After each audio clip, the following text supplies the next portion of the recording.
wood mostly, just plastic-ish. Yeah, fair. But it's standard.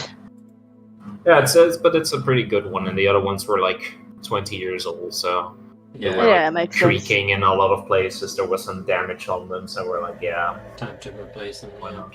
Never mind. So basically, the room is completely bare, save for my desk, the washing machine, and some random stuff.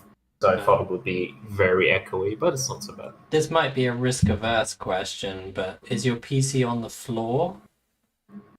No. Okay, so if your washing machine floods, there's no opportunity for it to flood your PC. It's kind of like a small elevated position. Like I put it on, like a stack of like this small brick. It's just to generate, like, also increase the airflow because it has fans on the bottom and it stands off from the ground anyway. Cool. But I always put it a little bit higher to just get some airflow. This is like the highlight of my week, and we talk about washing machines. I love you guys so much. Very domestic, yes. Still got a minute to go before we don the other cap. We had like mortgage conversations. We have like house buying conversations, washing machine security. I'm afraid we have reached that age. And you have peak adulting. Peak adulting. It's amazing. Peak adult phase. Yeah. We can also talk about taxes if you want. Yeah, amazing. We can go slightly further and start talking about pensions if you want. Oh my god. Oh, no. But since Lena asked us before I will join the call and Chris had plugged in properly, how is everyone doing? Yeah, that sums me up. Well, I know how you are doing because we were very busy yesterday and today. Mm-hmm. I think my brain's still recovering from the 17-degree sunshine. Yeah, we fired up the grill for the first time of the season this year. Oh, nice. Nice. Sat outside because it's been wall-to-wall sunshine all weekend, and it's supposed to start raining again tomorrow. But I thought at least we had a weekend. We had a weekend of really nice sunshine. Yes. Oh yeah. Yes. Same here. It was about like 22 degrees, and today, like, I just spent like half an hour just lying in the grass, just like with my eyes closed. Just Yeah. The first Summer thing is nearly here. Well, the first thing we did, like when we got up proper this morning, was like walk out into the backyard and just stand there and like with the eyes closed, like because the air wasn't freezing cold, the concrete ground wasn't freezing cold. It was the first opportunity to be nice. Of course, Matt is like, wait, you guys have had your snows melt? But no, like 22 degrees is too hot for Matt. That's summer. Obviously, 22 degrees is like they're dying up there. Yeah, no, I'm dying up here. Everyone else seems fine, apparently. Ah, okay. Sounds like you need to be further north than Matt. No, there's nothing up there. Yeah. A couple of islands with some seagulls. That's about it. Yeah. Well, yeah. But other than that, otherwise not too bad. How's everyone else doing? Pretty okay. Yeah. Pretty okay, yeah. Cool. I know Matt's excited about his Gestalt class. Oh, yeah. God, that was like super easy last night. He like went online. He was like, "Here," I clicked, and then he was like, "Okay, yeah, that's done." I'm done. I was done in 5 minutes. Yeah. I mean, I still need to transfer all the Shadow Monk stuff onto the feet, but I didn't have to faff around with it like I had to with Chris's sheet. Yeah, I've been very complicated, sorry. Yeah, because he has like the Pact Magic plus the normal because magic. Because it's got Pact Magic, Warlock, spell slots, and spell points. The two systems collide a little bit. Rip. Amazing. So we figured it out, though. We figured out a really good new way of adding resources to the sheet. So we've got both spell points and Pact Magic slots as a resource. Oh, nice. Yeah, I saw it works nicely. The spell point thing is actually from the spell point module. Yeah. And it actually automatically deducts your spell points, so you don't have to worry about it. You realize you were missing a module? Yeah, because they updated it for the new 5e version, which I hadn't seen. But now you've updated it. Yeah. But now if you open the spellcasters, if you open up your sheet, you now have spell points as an actual resource underneath your hit points and hit dice. Yep. Slide. Yeah, and Perfect. you have it also in the features on the bottom. Under other features, it's spell points, so you can actually drag and drop it into your favorites now, if you want. Additionally, It's very Oh, useful yeah. if you want to if you need to manually up yes. it. Yeah. Due to But the I feature figured or not. I would leave that to you guys, whether you want to drag and drop it into your favorites or not. Yeah, 100%. It went straight into my favorites. Yeah. Because that's like the main thing I look at these days. But it does work of like it automatically deducting. So. Yep. So yeah. Otherwise, So we do have to. What I noticed last time is we do have to go to edit, and so it recharges per long rest. It's on short rest. yeah, you have to edit that. manually. Like I fixed it on. Yeah, I didn't fix it. You have to edit and make sure it recharges on long rest. Oh, okay. Good. I forgot to Good do that. call. Yeah, I noticed that. It said SR next to it. Yeah. Oh yeah, per short rest. Okay. I see. Yeah, I was confused that it might have been like the adding the warlock stuff. No, it's Changed just that, but- default apparently Yeah, apparently default is short rest too. for some reason. Okay. Well, good call on that. Some long rest. How we're gonna do exactly the whole gestalting thing, we're gonna get to when we get to it, because I still need to build the feat for all of you.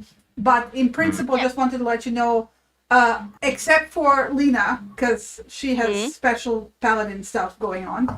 The thing that I'm gonna do is basically, when we're ready to level, I'm gonna do a copy of all your sheets as they are with all the gear and stuff, right? And then I'm gonna slap the new feat on, make sure it works. AKA, if I break something, I still have the original sheet, right? Yeah. The other thing I would say is, I know because Foundry's getting huge amounts of updates and stuff, and there's modules and all kinds of stuff. I do something- an export every time before I do No, anything. something I've read online is that before people level up now, they name the sheet like Joso level 2, and then they make a copy of that sheet, which becomes the active sheet, and they level that sheet up. They keep basically And then like they- a backlog. Yeah, they like keep a level 2 version of the sheet shoved in a folder that they then I can take literally do an export before the level and save that somewhere. up to you. Yeah. A lot of people are just finding it easier to store it in Foundry. Yeah. And basically, the GM takes a copy of Yeah, I can do the that same. becomes the active. The level 2 gets archived into a folder. Yeah. And then when you hit 3, obviously when you hit 4, then you just copy the 3. Yeah, we can do and the same that. thing. And a lot of people are saying they like that, and they actually want access to that so they can see the progression of their character over time as well. Yeah, that's nice. Fair that's nice. enough. Okay, sure. Just an idea. But like I said, I do the exports. I can do the exports because it looks exactly the same. I can literally open up a new actor, import the thing, and it looks the same. No, But yeah, I can do the like security backup every time before you guys level, and Yeah. store it in a folder as in like this was you at level. I blah. think the only reason people are storing it in Foundry is that when Foundry does updates, existing sheets in there get the updates too. Yeah, but Oh, Whereas that an then they export- yeah, in- but if the reason to have it is to secure it from breaking, that's stupid then. Stupid or not, if it works, it works. I mean, it doesn't work. AKA, the last time when they had this massive update, it actually broke the sheets for a while until I fixed them. Yeah. So it would also break the copied sheets as well. Yeah. Okay. And the old archives, it would break them all. Sure. So like, I'd rather have it as an export. Which will break when you try and import it. Yeah, either way. We can figure it out when we actually level. But like, this is what I wanted to say. Like, I'm gonna copy it, slap the new feed on, merge it together, make sure it works, and if it works, it's gonna become the new sheet. And if it doesn't, I still have the original sheets that I can copy again to make it work. So yeah. It's not completely automatic. You'll see. I'll explain it further when we actually get to it. But it's like more like you do like a final confirmation, and then it like dumps all the feeds But at least you don't have to like keep importing all the feats manually every single time when you level. It's like, you just level. But anything, especially for Lena, because Lena gets like on certain, like on level 3 bard, you get like the extra skill proficiencies. You gotta do them manually. I'm sure we can manage that. Yeah. But Gestalt was always a level of manual stuff. It's not core rules, is it? So. Yeah. Yeah. Anyway, where did we kick off last time on the carnival? At the carousel. At the carousel, yeah, with Diana Cloppington, the non-centaur. The non-centaur, as we found out, the human tour, as the human all tour. referring to her. Yeah, the human tour. Well, no, actually, not even a human tour. It's wrong. The chimera. A chimera, because she got merged with her horse, or a horse. Yep. Yeah. So there's a horse. Beauty Nina's jokes. Just call the dog girl. That's fine. Yeah. Beauty Nina jokes. Yeah. And she kind of tried to explain it and vomited up a whole bunch of swamp water with algae and stuff. Yeah. And then she was like, "Just talk to the unicorn." Blah. Yeah. Yeah. And Ilana almost puked. Yeah. Ilana had to run away. Yeah. Briefly. Yeah. And Kit was like giving her a cupcake to feel better, and she was like, "Yeah, once I rinse my mouth out, I will do it. I will eat some." She was very happy about it. Yeah. Pineapple cupcake, right? Pineapple cupcake. Yeah. She tried to explain Very what important. pineapples are, and I don't think any of you got it. Nope. Nope. We basically got it's kind of like a sweet apple with a prickly outside. Yeah. Apple pear sort of thing. Yeah. Apple pear with pricklies. Yeah.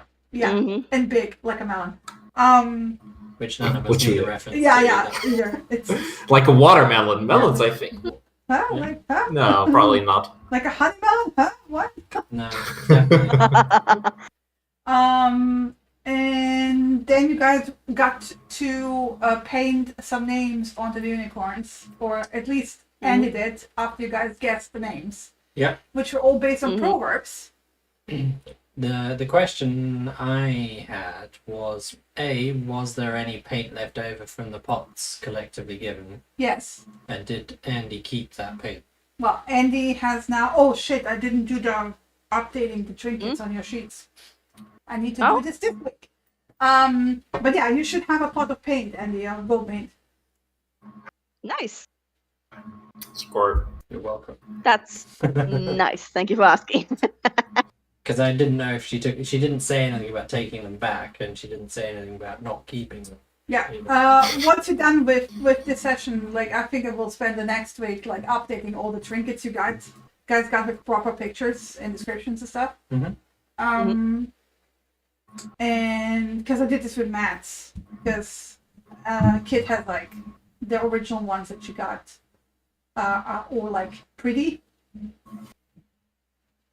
Yeah. With pretty pictures. Let's not digress too much. We'll do that next week. Yeah. But yeah, either way, you solved the riddles, and then you all got to talk to unicorns. Well, we got free ride. Yes, you got a free ride, and then the unicorns talk to you. And each one of you got other things told. Well, the unicorn didn't really talk to Narcillion at all. It actually talked to a dog. More than anything. Yeah. It's fine. But he still found out a whole bunch of things that he didn't know about dog before that. And planes, different types of planes as well. And Andy got a whole bunch of poems. And the window is open, which you need to close because it keeps banging. And Ilana got information about Zabilna and what's happening there. And Kit got a very strong hint about the things that were taken, that are missing. Yep. And in the meantime, the carnival mood kind of went down, and you guys realized, oh shit, the kid is still missing. we kind of lost track of time. I think then you guys went straight for the House of Mirrors, but then got way late. No, we caught Kenku. Yeah, but Oh yeah. You started to go the lake towards, situation. yeah. And then you kind of ran into the lake situation where the Kenku was causing I'm afraid I'm mischief. going to have to interrupt you for a very important broadcast message. Oh, sorry, yeah, Maya. Go ahead. We're there, yes. Yay! Thank you. And I'll start it. Yeah. Yes, you were actually on the way towards that, but then got way late because there was stuff happening at the Swan Lake where the mermaid was performing and was being heckled by a Kenku that kept turning into different people to heckle her until she got like super upset. Yeah. And you kind of like temporarily split the party because Andy ran off to comfort the poor mermaid. And she rolled really well on the perception check, so she actually saw where she went. Really well. Yeah, really like she saw for time and space. One of the natural 20s. Yeah. God, One of the many natural 20s. One of the many natural 20s, yeah. While you three actually went to chase down the Kenku, which like had like such a beautiful teamwork sequence of Nercillian going with the entangling vines, tripping it up, Elana making it sleep, and then Kit just pouncing on top of the bird, which is like such a cat thing to do. Yeah. And then you found out things. Which things did you find out? Bunch of stuff. We know that the Kenku is called Kettlestein. Yeah. And Kettlestein. that she immediately stole my heart. But that's fine. Yeah. No, but then she made a pact with Sibylna, but Sibylna doesn't answer anymore, so the Kenku is upset and kind of like lashing out at people until she learns more. And, well, we learned later why she's lashing out specifically at the circus. Sibylna apparently still owns the carnival. Mr. Witch and Light work for her. And Mr. Witch and Light, they know what's going on in Prismeer, which is the place that we heard about also from the poems, which is where we're supposed to go through the mirror. Sibylna's realm is Prismeer. Yeah. Right. Yeah. And the Kettle's team, she also heard a conversation between Mr. Witch and Light, that they were worried that someone is going to find out, that they're going to shut them down, but that basically the other one said that they agreed to a pact, and they stay in business and let the coven take what they want. And this coven has come up, yeah. Yeah, which has also came up, I think, in both Kit's and Elana's poem about the coven. The coven had also a name, but I didn't write Hourglass, that I think. Hourglass. Coven, yeah. Yeah. And then basically we promised or made Kettlestein promise that she wouldn't make any more trouble. But like on the flip side, we would we're going to like go to Sibylna anyway. But we would investigate what's going on in the circus, what Mr. Witch and Light know, and that she would help us. She cannot get us into the mirror because she doesn't know where it is. She's not allowed in there, basically. Or that's part of her pact. But at least she's keeping her eyes and ears open. Yeah.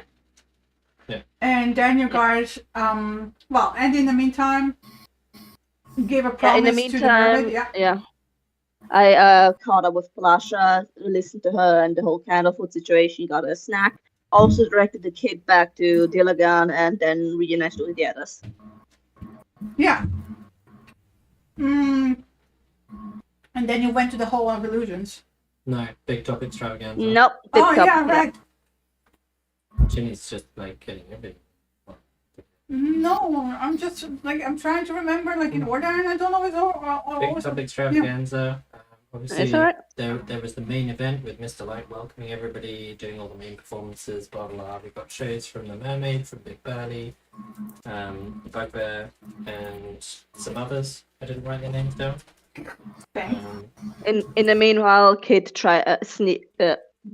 snuck back to the staff area.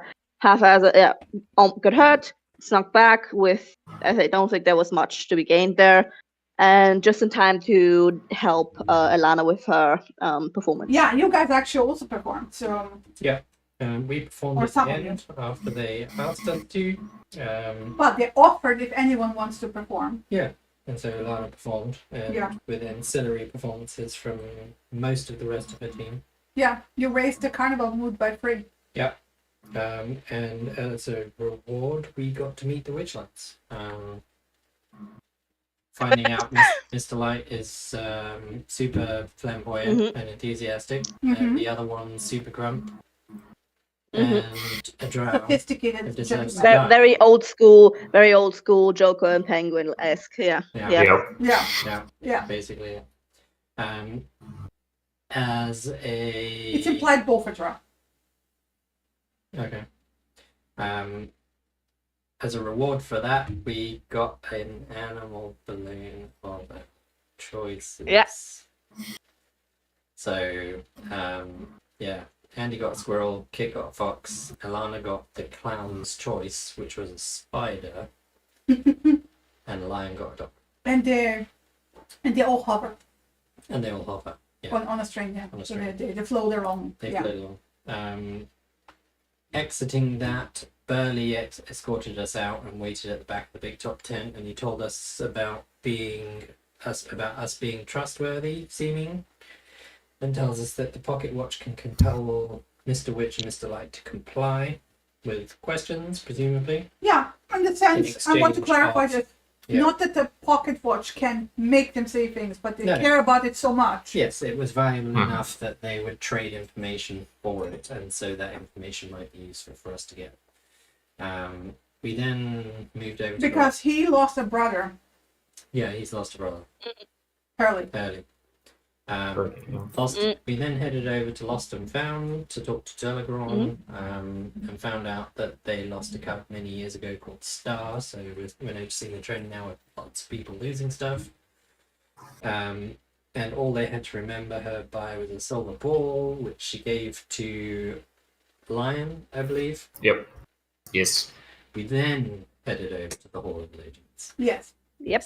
And she had a Oh, we torch. also got told. We also got told not to trust Thaco. Yes, don't trust Thaco. Don't trust Factor, yeah. Hmm. On the way to the Hall of Illusions, you saw halfling proposing to another halfling Mm-hmm. and getting hit by Did not go Tasha's- so well. Yeah, getting hit by Tasha's hideous laughter, or like his beloved. And she started laughing, and he took it personal. Yeah. And then ran away crying. And then Alana walked forward and also burst out laughing because it was hilarious. Yeah. And then Andy had to drag, or who dragged you out actually? Lion. Lion, yeah. Lion dragged her. I dragged the other halfling. Yeah. Out. And then you found Candlefoot, Mhm. the mime, At the entrance to the Hall of Illusions, who was black in color as well. who we spoke to, and Alana mimics his performance because he's a mime, basically telling him that she can give him his voice back, and he mocked surprise and joy, and she gave him his voice back. He then explained the rules of the Prismia. No, you first did the Hall of Illusions. No, we didn't. Oh. He then explained the rule of the Prismia, which was the three Because- rules of hospitality, Who- ownership. I forgot who told you that the Kanku stole the voice. He did. Somebody. Yeah. The bugbear told us that the Ken could probably stole the voice. Yeah, and then you actually yeah. got the voice from the Kanku, and this is how you, Which was in the form of a voodoo doll, essentially, Mhm. which said to unwrap his throat and be careful not to break his head off. We found out there are three rules to the Prismia. The rule of hospitality, that when someone enters your home, you're expected to be accommodating until they prove otherwise. The rule of ownership, you must not steal anything without the owner's permission, but then it's not really stealing, it's borrowing. And then the rule of reciprocation. Yeah, I'm not going to say that word because it trips me up every time. He tried all day. When you're offered a gift, you must be obliged to accept it and offer something of comparable value in return, but it does not need to be done right now. Mhm. So Also, before those, we also learned that Sibilma made it so kids cannot age or kids be cannot harmed be aged in the or be circus. harmed. Yeah. Mhm. In the realm. Yeah. Oh, In the Prismia.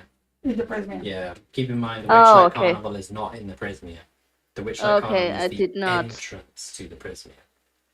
I had noted here, not in the Prismia. Okay, anyway. Yeah. Yeah, it's in the Prisoner specifically. Yeah. So, having reminded myself of that, we're perfectly okay to steal the pocket watch. Because before I was thinking we can't steal it. But we're not in the prison, so that's fine. So anyway, it was at this point we went into the Hall of Illusions looking for the first halfling. Reuben's Sugarwood. Reuben, yeah, I was going to say, I remember his first name. And we found the mirrors are depicting us at various stages throughout our lives. Except for Alana. She's just unaging. Shh. Andy focused on the mirrors in your older age, where you basically look like a somewhat slightly cloned version of Grandma Thistle. I think is the best way to explain that. Yep. Kit focused on her baby version, the kid, yeah. Her baby version, but did go to the old age part and then work her way back again. Ilana basically worked her way through the mirrors and then went to 6 months prior to where she is now, effectively. And Lion did go all the way through to Silver Fox stage and then went back to the point where he was pre-birth, so about 13 years old, give or take. Yep. And then because we were paying attention, Lion and Alana spotted Reuben, who was standing looking at a mirror. There was a girl standing in a pig mask in the mirror reflection, whispering into his reflection. And we managed to get his attention, settle him, convince him that Ween is actually waiting outside for him, and that I think Alana's parting comment was ignore the mirrors, they're lying. So we came out. Candlefoot also let us go in without a ticket stub being punched, because we were going to retrieve Reuben, who'd upset things by not having his ticket punched. So it's great. Lots of people got to see the Hall of Illusions and didn't get their tickets punched. And we came outside, reunited Reuben with Ween. They were fine. We told them to steer clear of the hideous laughter box. And then we proceeded to head toward the Pixie Kingdom, I believe. At which point, you went tiny and you got flying from Pixie Dust. First of all, we did meet Jeremiah, I think. Jeremy. I was close. You turned him into an Amish pixie. Yeah, Amazing. 100%. Jeremiah. 100%. That's where my head went. No, I was going to say the really important thing was that we all had pixie names. Because you can't forget those. Lion was Mistletoe. Andy was Bubblegum Glitter Holly. Kit was just Her Serene Majesty Lady Kit Thistlesong, ruler of righteous. There's nothing just about it. Pranks. Have you know? Just that. And Alana was Rosetta Alana Stone. was obviously Rosetta Stone. So amazing. We then proceeded to, after being made small and fly over the staff area back to eavesdrop in on yet another conversation, which we overheard, which was basically them, the two witch and lights, arguing about needing to calm down and the Kenku best needs to go.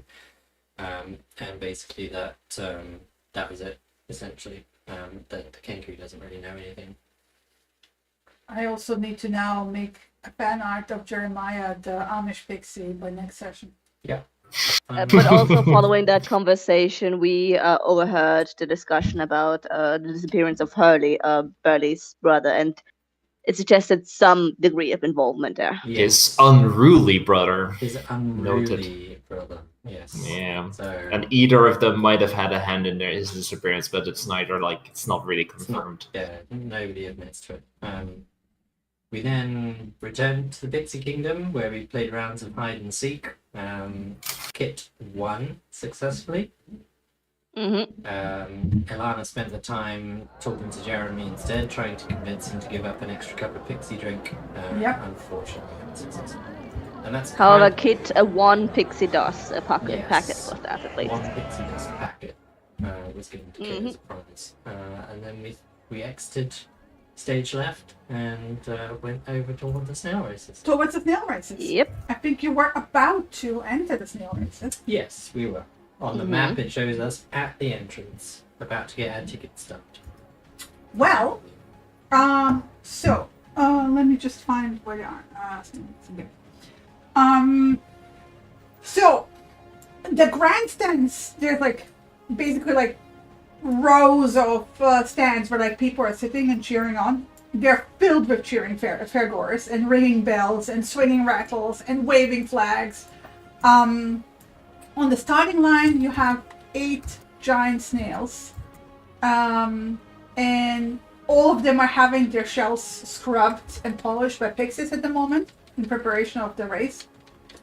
And above the circular course, and let me actually just for myself zoom in onto the race course here. Yeah.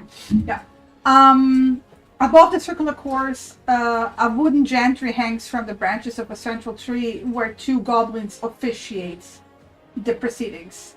Because you can see in very scraggly goblinish writing, it says judges. Great. Nice. Yeah. Nice. So Waldorf and Stettler, basically. Yeah, but they're also wearing fairy wings like the rest of the staff, right? Snail racing apparently is a highly competitive, fast-paced. I'm serious, fast-paced sport that drives that draws a very lively crowd, and apparently, you can for one punch either watch the race or you can participate as a jockey, aka ride one. And these are not small snails; these are like huge. These are giant snails, like 10 feet. Like they're really they're horse size basically. Yeah. Okay. They all have saddles on top of the shell, and they all have little helmets where the eyes are poking out for the helmets. And each one of them has a giant number written of them in a different color. You have like 1 in pink, blue is 2, purple is 3, green is 4, yellow is 5. Orange is 6, red is 7, and black is 8. Presumably, like racehorses, they probably also have names, which you can figure out. But yeah, currently all of the 8 snails that are racing are being tended to by basically, imagine like a box crew at the Formula 1, but it's all pixies. Yeah. Working their magic on 10-foot giant snails. So at this point, obviously, I need to know who's gonna ride the snails. Him. Andy is never going to get another chance than to fucking ride a snail, so she's riding a snail. Definitely riding a snail. Kit, Your Highness is being recognized once again. And they are absolutely... Oh, but Your Highness, we of course have your favorite snail, the Queen's Majesty, prepared just for you. And it's a black 8, by the way. That's the Queen's Majesty. Oh. You took my lucky number. I'm in. I'm sold. Yeah, go on. Go on. I'm just silently miming wringing your neck. Can you copy the numbers and colours one more time for me? Yes, please. I just updated the screen. Oh, you thank have you. the numbers of all the snails. All right, I'm And going with if you 4 then. hover with your mouse over the name, Shelly over... Boo, Queen Yeah. Flower Flash, Breakneck, Wizzy. Quick leaf. Quick Yeah. Leaf, High Number 4, Road. quick leaf. Oh, I'm always taking the high road, so... I don't see the numbers on them. I don't when see I the highlight numbers them. on them, though. You It's see it on next the to them. racetrack. Oh, you see yeah. the race? I didn't even notice that. Also, please Oh, take I've a got- moment to look at the picture and what they look like. Amazing. It doesn't tell you the Mhm. name when you hover over it, though. It does. Not there. Underneath, yeah. underneath the token. Oh, I'm going on And, breakneck. like, super zoomed in. Okay. It's underneath. Yeah, and if you open up the combat encounter, it highlights the token that you're hovering over, so you can see the name easily there. Yeah. I'm going on 7, red 7. Yeah, just put your token on the one that you want. Behind it on the racetrack, so I know who is who. And of course, kids. And Lana's taking the high road, of course. I'm taking the high road. I was tempted by Shelly Moo, but I'm gonna, Shelly Moo is cute, I'm yeah. gonna take the high road. So I'm keep sorry. your sheet open because all of you will have to roll. Initiative. No, Okay. there's no initiative rolled here. This is the cool thing. Okay. The snails will start running, and you can, similar like snail racing in WoW, you can do things to persuade them, to try to persuade them to run faster. Or do things to try to persuade the others to move slower. No, it's just you can influence only your snail. Okay. There may be random things happening because chaos and onlookers and people throwing things, but you're not allowed. One of the major rules is you're not allowed to use magic. None of the audience is allowed to use magic. Mhm. And if you get caught, there's literally a cordon of goblins, judges, yeah. watching very keenly. I was going to put all the other snails to sleep. So yeah, no. So where's the thing we need to roll on? You don't have a thing to roll on. I'm just Nothing yet. I'm right. basically You can setting up- decide. You can decide which skill you want to use to try to persuade your snail to go faster, and stuff might happen in between, right? Mind you, so it's kind of like a I skill will check. make the rule that it needs to make sense because you're riding a snail. Like not every skill will make sense, right? For Abel, it's very easy. Animal handling. That's like the core. I would allow persuasion. You don't Right. want to be last like last time, Yeah. do you? I would allow sleight of hand as well. Yeah, well, Matt's going to win this then. I mean, His sleight of hand's out for wazoo. But- Have you seen my animal handling? and I don't know, Andy. I'm just here to have fun.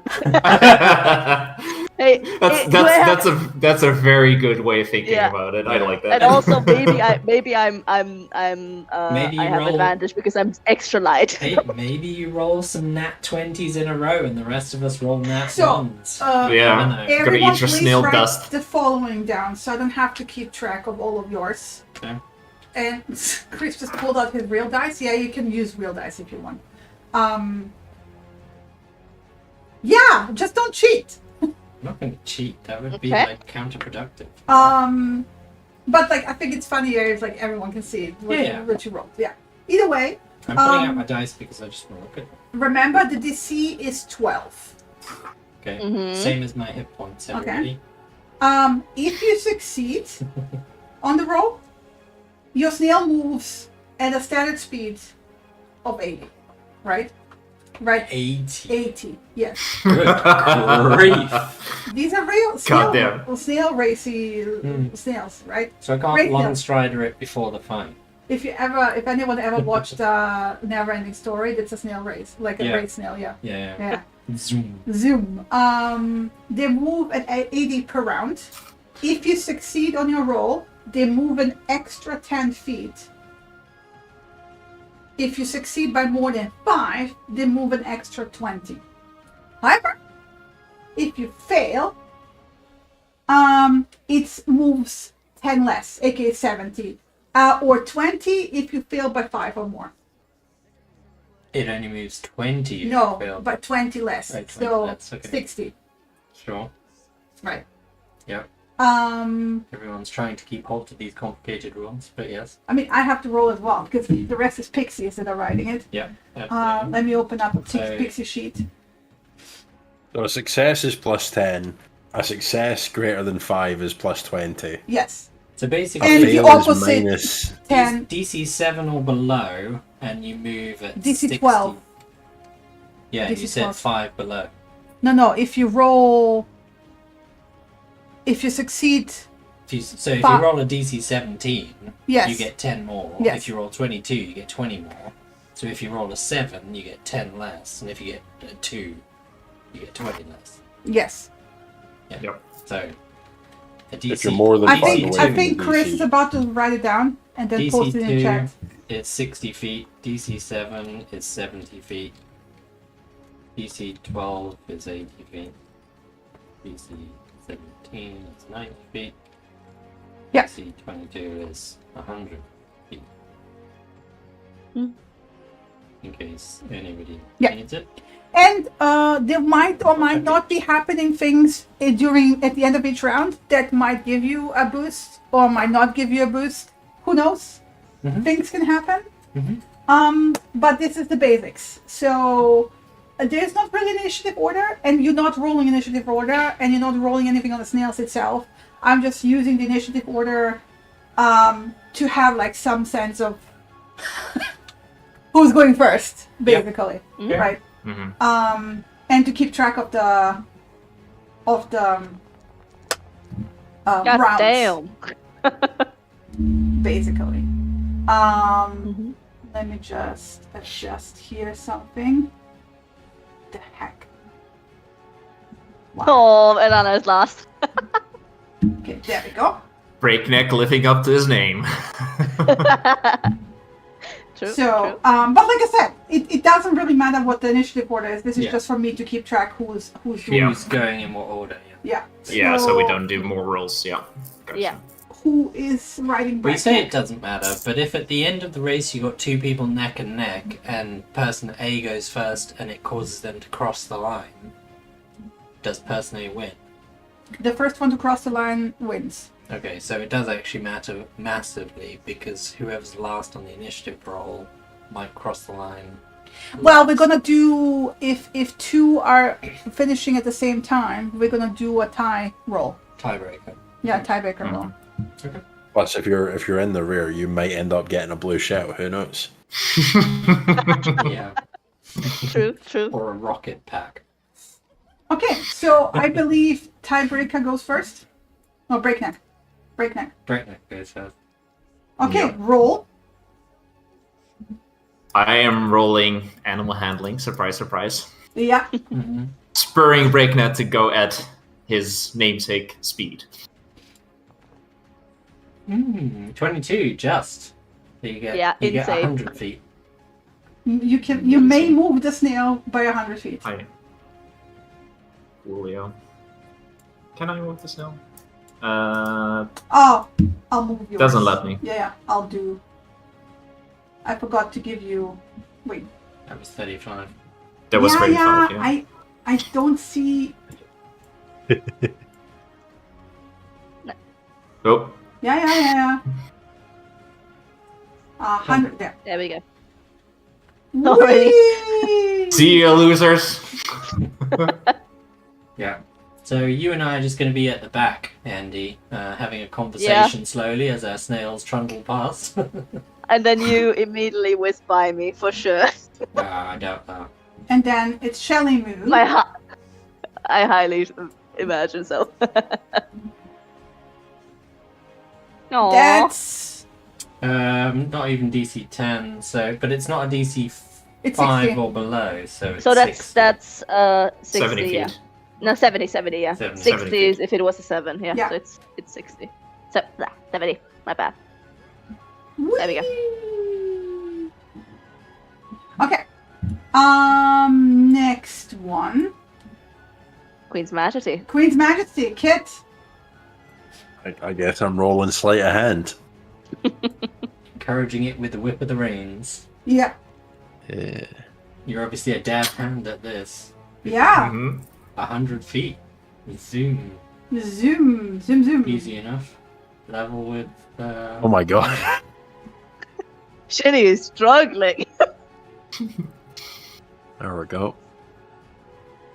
I'm like, can I actually give you command? Appearance, item, resources, estimates. No, I can't. I never learned how to give like control of just a token. Never mind. Okay, next one. Cloud Flash. Which one is that? Is it Number Pixie? 5. Pixie 5. Animal handling. Oh. Oh wow! Excitement. Just get 100 feet. Right. That's it. We've all With a lost. natural 20, yeah. Flower Flash is gonna win.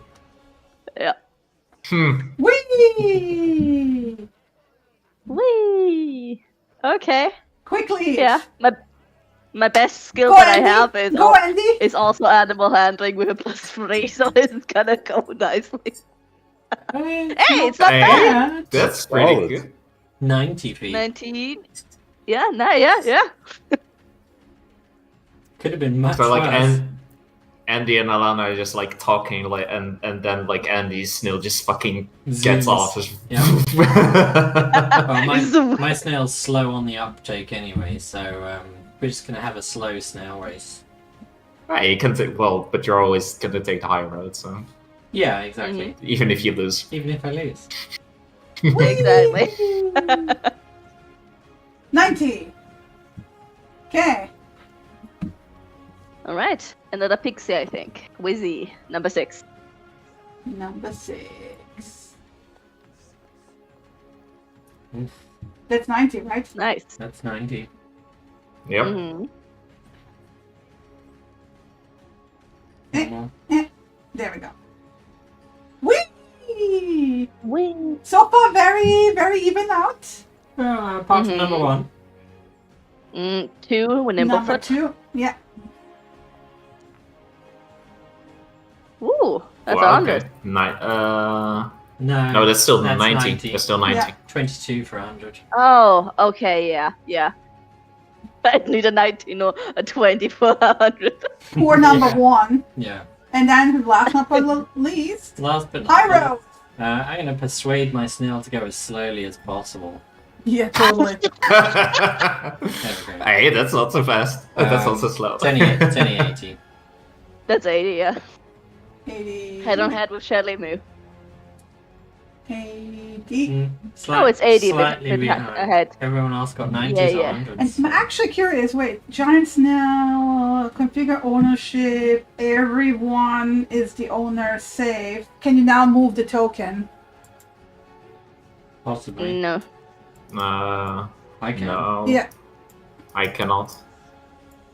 Maybe you have to press on individual ones, because I can move high rope, but I can't move quick leave. Yeah, I cannot can move my Oh, race. Yeah, you have to it's Well, it's because also set to combat turn. yeah. Yeah. Oh. So maybe on the combat turn it works. Okay. True. I'll test it out. Okay. Yeah, 'cause if Oh, Chris, so- if Chris is able to move his, then we should be able to move This ours. round, nothing exciting happens outside, of course, the excitement of the race itself. And the excitement of going fucking 100 in one round, so. Yeah. I think Kit Yeah. is getting the first taste of like what is what she What could is what achieve. What her possible heights of movement Oops. will be like. It's the Looney Tunes dust left You behind. say that. I can already achieve that level. Well, Yeah, you can. Go on. Breakneck, your turn. Alright. Animal handling once again. Nice. Another 100. Alright. Now I can move it. Cool. Nice. You- Yoink. Awesome. Then you guys can help me move the other snails. Yeah. Shelly is Pixie. Next one. Shelly Moo.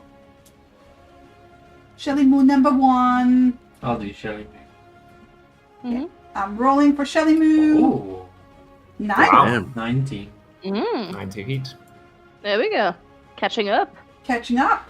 Zoom zoom. All right. Kit Kat, that's your turn. Alright, sleight of Majesty. hand, here we go. On the queen. Ooh, 90. 90. Not quite 100. We have a clear race winner now. You have 6 rounds of this, so... Well, depends how badly you roll. Might have less, might have more. I can move Flower Flash. Flower Flash! I'm rolling. Yeah, that's 80, right? Yep. Not bad. Yep. Not bad. Not bad at all. It's Alrighty. Leaf. Which one's Yeah, good? 80. 80. That's me. Going good. There we go. Yoink. I made this today. I figured like you guys would enjoy having a proper racetrack on the screen. I'm getting weirdly competitive about this. Yeah. Wizzy! Who's Wizzy? Wizzy's number 6. I'll move Wizzy. Rolling This is Wizzy. why I'm not allowed to bet on horse racing. Oh, Wizzy! Oh. That's 10 That's 60. below. That's 20 below, that's 60. No, Yeah. 60 is 60 is yeah. a 2. No, you're right. That's Is it? 60. Yeah. Yep. Okay, there's 60. Okay. Next one up is Nimblefoot. Number 2. Alright, that's 80. I can move Nimblefoot. There we go. Head on head with me. Cool. And there comes a Lady High Road. Yeah, in last position. Hey, you're still gonna roll. It's gonna be okay. Yeah, that's an 80. That's a good 80. Solid 80. Not in last position. That's You're really not Not quite Yeah. last position. You're right there with the pack. No, not really. But here comes our number 1. Well, wait. There might stuff be happening. So Oh, true, true. So, no, this round also has nothing happen. Oh, Boo. sad. Boo. Boo. Boo. alrighty. Okay. Boo. Animal handling once more. There you go. Bye. Bye bye. Weird. Zoom zoom. Zoom. Yeah, I think we already got a winner. Well, the race is not over yet. Yeah. Kit is keeping up. Yeah. Yeah. Yeah. Yeah. Yeah, no, Shall even we with a move 70 next? or 60, I think you're gonna win. Animal handling. I might crash. Oh, Oh. that's 60, right? That's a 60. Yeah. I'll do it.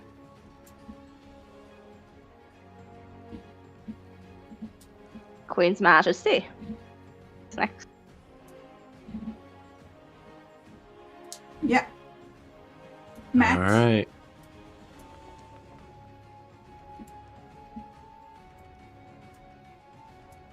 Yeah, that's 80, right? 80. No, that's 90, That's 90, 90. 90. Oops, sorry. That's 90. Yep. It's just 90.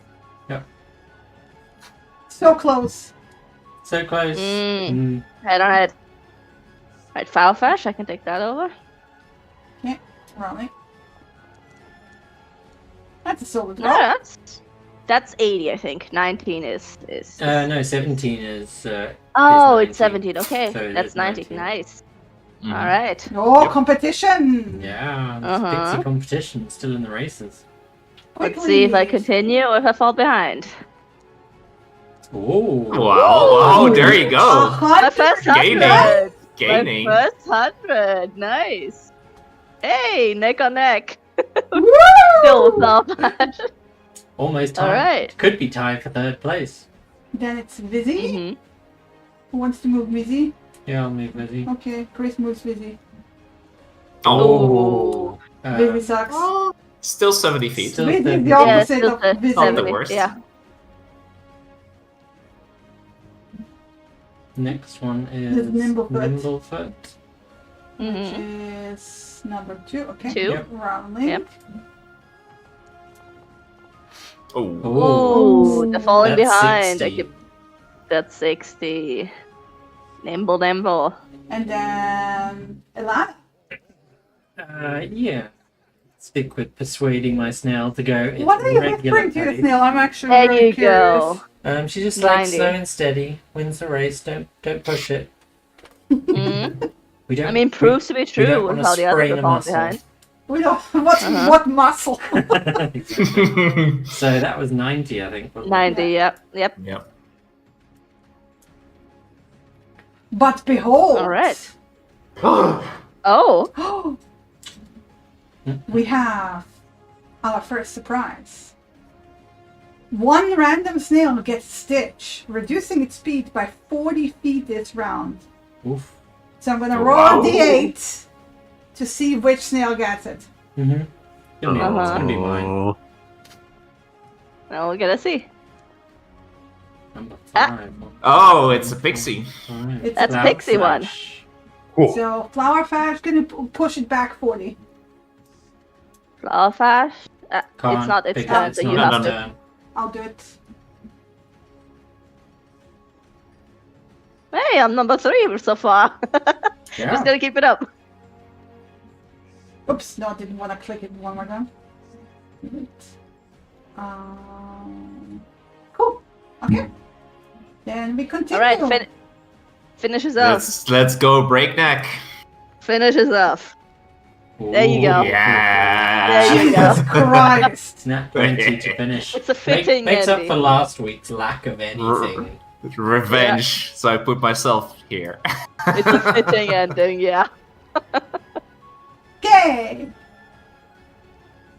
Let's see if this is truly the finish. Shelly Moo is Because we've still got a surprise potentially at the end of the Pixie. round. Shelly Moo. Yeah, is that Mhm. Pixie? That's a It's only 80. 80. Mm-hmm. I can move that. Thank you. Because I have like a whole bunch of windows open. It's like, I don't see it. Next one is Kit Kat. Next one is Matt. Go Kit Kat! Go Kit Kat! Go Kit Right. Kat! Go Kit Kat! Get it? Okay, Cat. Ooh.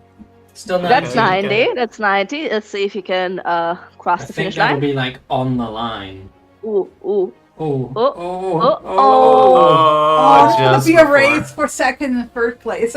Well, unless the Just surprise before. is that a snail got Yeah, a that's stitch extra, and it yeah. happens Yeah. to have been Arbel's snail, And we gotta see the surprise, yeah? potentially. Alright, but speaking of a stitch, poor Flower Flash. Yeah, His turn now. Okay, I'm rolling. I could do Flower Flash this round. Oh, holy shit. Oh, Okay, catching back okay. up. 100, yeah, catching back up. Nice. Alrighty. Cool. Quickly. And it's my turn. Ooh. Ooh. Oh, okay. Okay. Bye. 100. Racing! Ooh, on You the tasted line. Oh, head to head! You tasted. Head to head. Second place. I want to say on a net 20 you get another 10 extra. No. Ah, We no, didn't- no, that's 'cause cheating, we've that's had cheating, that that's 20s cheating. already. Okay. That would be unfair. Yeah. Okay. Fair. Yeah, that'd be unfair. Plus, I think Pixie would have won Mhm. because they rolled like 2 nat 20s, I think, so far. Okay, fair enough. What? Okay, Next one. one is Wizzy, so you gotta. There you go. Yeah. It's a pixie, I can move that one. Thank you. That's That 90. is 90. There you go. Nimblefoot is another Nimblefoot. pixie. Yes. Ooh. Oh, Nice. that's 80. That's 80. 80s DC No, 12. Almost that's 70. Nimble. That's 70. True. 70. Yep. Yeah, I'll 70. move her.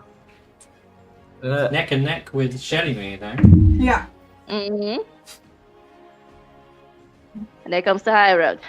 Come on, High Road. Yeah, gonna persuade it to go really slowly this round. You just So self-fulfilling that's prophecy. 70. Yep. There we go. Middle of the pack. You're like la la la la la la la la. Yeah, she doesn't like Let's see. she doesn't like beasts of burden and And? snail racing kind of classes into that. Now, is there an effect? Nothing Nothing happens. happened. Oh, well, congratulations. We We have got a a clear winner. winner. We have a winner, but we have to see who's second place. and third. Yeah. These two, because it ain't gonna be Uh-huh. anyone else. Okay, so Breakneck is doing a winning lap. Uncharacteristic of Nasuni, he's like standing up in his stirrups and he's like exhilarated. we And then he gonna- notices people are cheering for him, and then he shrinks back down. Yeah, like, oh shit, people are not. He's like, yeah, and then people are cheering, and he's like, oh shit, no. But yeah, they're throwing flowers. The crowd is erupting. I was You gonna know, say, as long as they're not throwing salt candy, no. because that would go down poorly. Yeah. Shelly Moon. That's Shelly Moon, that's a name. 90. 90. Yeah. They're across the line. Okay. Yeah. Let's get Abel's snail out of the way so I don't confuse him. Okay. That was Shelly Moon. Kit Kat. Queen's Majesty. Aww. Yeah, it doesn't matter. Oh. So good. It's still 80 feet. Yeah, Yeah. so Zoom far. ins. Are we using these to see who goes first? Like who rolls higher on these? On crossing the finish Yeah, line? basically on the crossing. So go for your full 80, Matt. Hang on. So Pixie so far is the second, but we gotta wait and see if I'll someone. just put beats a Abel's 19. snail one ahead. There we go. Mm-hmm. So far we have a winner with the second place with Queen's Majesty. Ooh, do we though? Because No, I think Pixie was 19 and Queen's Majesty is 14, right?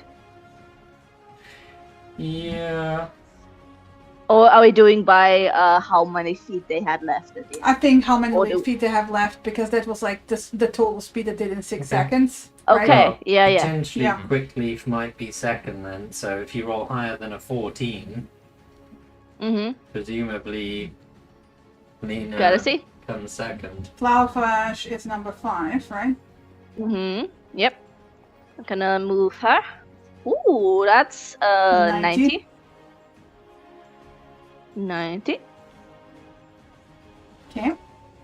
Alright, now it's me. Let's see. Boo, boo, boo, boo. Possible second place. Possible second. Nope. Oh, no. that was so close to a 20. Flubbing it on the 60. clutch. Still, Oh. it's still a third. It's still a third. I beat I Yeah, beat Flower Flash. just. Very good. There you go. Wizzy. That's an 80. Womp womp womp. And Nimblefoot. Mm-hmm. That's an 80. That's 80. Yeah. Just across the line. Mm-hmm. Barely made it. Yeah. And And Come now on, we High got High Road. Road. Nah, 90. 90. But do we have That's like? fifth. Do we have Do we have a surprise event? Ooh, Surprise. okay. a Round one. spectator froze ahead of lettuce at one random snail? The snail stops to eat the lettuce and doesn't move at all Oh. this round. Oh. Now keep in mind it can't be, even if it's number 7, they were already across the line last round. Well, no, Yeah. the apple is not affected. Yeah. There. So Yeah. Arbel's not Yeah, affected. yeah. So it might be, All the they remaining threw ones. it at number 7 No. as a congratulatory one. He just snacks it, yeah. Yeah. Should I say that like if it's number 7? I would say if it's 7, it's number 7. Okay, fair enough. Here we go. Let's see. Number Five. 5. again. is Flower Flash. Flower Flower Flash Flash. gets hit again. So, So Flower Flash. actually, Alana is fourth then. Yep. So Flower Yep. So, Flash. Flower Flash went back. 80. I'll check. She was before me. She was 90. She was 90. Okay. Yep. And 10 feet more. So, Flower Flash becomes last. Yeah. Yikes. Flower Flash is just sitting there and like the pixie I mean, like, she got shrieking she at got the food. snail. But like, you know. she got it's just- food. Yeah, she's just She got sitting food. there. They are like honestly, like you don't know if it's a female or a male with snails. Mm-hmm. Hey, they're all female in my mind. They're all everything, honestly. Yep. Gastropods. Yeah, Mhm. they're just Yeah. sitting there. So, first place, Naxilian with Woo! breakneck at a breakneck speed, crossing the finish line way ahead of everyone. Woo! Second place, Queen's Majesty. Wait, I have to pull up the freaking Titles. The name. Title, yeah. Lady Kid's Vessel Song, Empress of Everclear and Patroness of Potent Potion. Clears the second place. Better luck next time, Your Majesty. You won last time already. Can't have it every time. And third place, coming in, Quick Leave. And yeah, Andy. Mhm. Cheer! Woo! Woo! Woo! Do I have somebody whistling outside? Yeah, I'm pretty closing much. the windows. Okay, so our three wieners. Wieners, okay. Wieners. Wieners. Wieners. I see. You mean winners? Winners, yeah. Okay. Okay, Free will wieners. Wieners. so let me open up my notes and turn off everything else. So, Abel, Yes. I need to open up the fate trinkets. You get to roll 3 Mm. cards. Ooh. Okay, what do I Second roll? place gets to roll twice. Third place gets to roll once. So you roll a D100 3 times, please. Okay. Let's just roll 3d100 and we can Yes. open it up.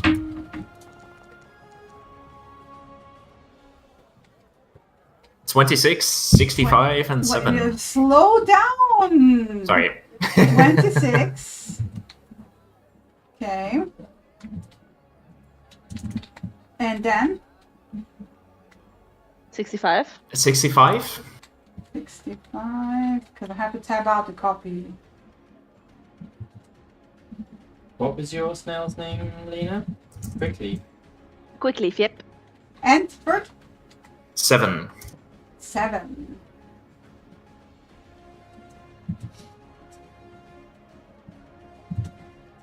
These are the 3 things you get. A sock. Nugget If of you- coal. It's useful for fuel. Amazing. Second place, Kit, roll twice, please. D100. Okay, tell me the first. 80. 53. 80's total. Yeah. A tiny Oh, quick case. nice. And the second one? 27. 27. 27. Oh! Oh!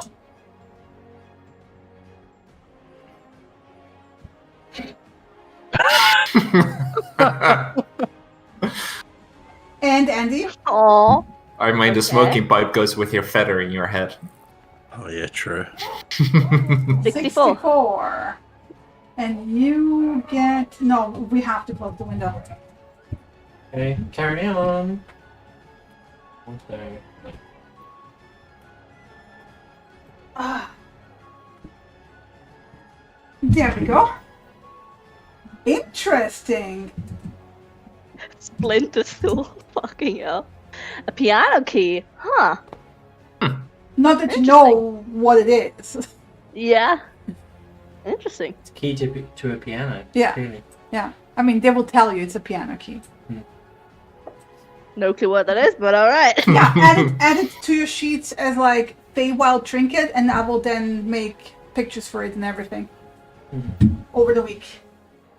But there you go. So much for just participating. I mean, yeah. Fine. So that was your snail racing. I assume we're taken down from the saddles after the race. Yes, and the crowd is cheering and everything. Ilana's a little wobbly on her knees after that. Yeah, that was a very, very fast race. Yeah. You just saw the track going zoom, zoom, This zoom, has just zoom. cemented how much she hates anything like horses or donkeys or anything that's rideable. Cool. Awesome. What do you do next? You kind of feel that it's like, it's on the horizon, you see already like the pre-dawn getting lighter. You have like about an hour till sunrise. Ilana would know The that. mystery mine. The mystery mine. It's the bubble pop teapot and the mystery mine. If we're quick, we got half an hour each. Go. You also have some Go, small stalls in between. Go. We're going to stop very briefly at the small stalls. If they're not interesting, we're moving, and Ilana's going to be hands on backs, marching people along. So you're feeling that adrenaline still, right? The So rush. I'm gonna roll she's dice to see Ilana which... has a thing about being on time. Does sorry. anyone else have issue moving the token, or should I reload the page? Yeah, I cannot move my token anymore. Yeah. Are you guys on measurement or something? Like, just basically Nope. pick Nope. the measurement tool Nope. and then... What? Movement is set to Measurement combat tool. turn. It's not your Oh, turn. I forgot. Wait, no encounter. Give You me a have to go back second. to the other sheet Yes, I know. and terminate the snail races. No, where is it? Snail races and combat. Yes. Nice. Yep, Free move. that works. Awesome. Whee! Whee! Stands Oh in goodness, we between. only have an hour left. We only have an hour left. Okay. There's as he's getting pushed by Alani, he's like pointing at the other stalls. It's like, but Just keep moving. No? No, I there's I have a bunch of punches left. We need to use the punches up for and a one time, Oh, yeah, right? Okay, Did you- Andy, go. Did you remove a punch for the snail race, by the way? Yeah, remove two. Yeah, Yes. of course. Two ticket punches for racing. It No. was one for watching. One for watching or one for participating? Oh, I thought you said two. No. Okay, in that case, I've still got a bunch. Yeah. Food stand, quick. Yeah. Punch. Yeah, I got Give me 5 a left, second so I opening my notes. I need to. Annie needs to run. Small stalls. Okay. On the double. Hut, hut, hut. Okay. Hut, hut, hut. Okay, I'm gonna roll a d4, Mhm. and then I'm gonna determine which one there is based on that. Two. It's a 2. It is goblin wrestling. Yeah, why the fuck not? I'm good. I'm good. I'm going. Ilana is not What? participating in goblin wrestling. is definitely not participating in goblin wrestling. Well, Andy is. to be fair, Andy is the only one who's the right size, because if you are medium sized, you would have to wrestle 2 goblins. And if you're a small size, you're wrestling 1 goblin. Ilana doesn't fancy being groped by 2 goblins. Thanks. Your Majesty? Yeah, people No. touching you and everything. No. No, thank you. Nope. Andy's like, yeah, Not this yeah, thing. dives in. So, Andy, Hang on, you need to get your ticket Yeah. punch. so strong I'll do foes it for test free. your metal in goblin wrestle. So like I said, you have to pin a goblin, so it's gonna be an Mhm. opposed roll, Yeah. of strength athletics. hmm Oof. Hey, why not? If, Look at the dice. if there's ever a better time to start training it, it's now. Yep. So I'm There's gonna no sticks. let's do it. So I'm gonna roll the goblin first, hmm because they're not very strong either, mind you. They also have a 9 Alright. strength. So It's an even match. All right, even match. Oh. There we go.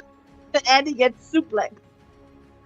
Let me just double check if it's like one roll or multiple. No. It's only one. Yeah. You get pinned down. Oh, bad luck next time. They pat you down, pat you on the shoulder. Good try. I presume you can go again with another ticket punch. I mean, yes.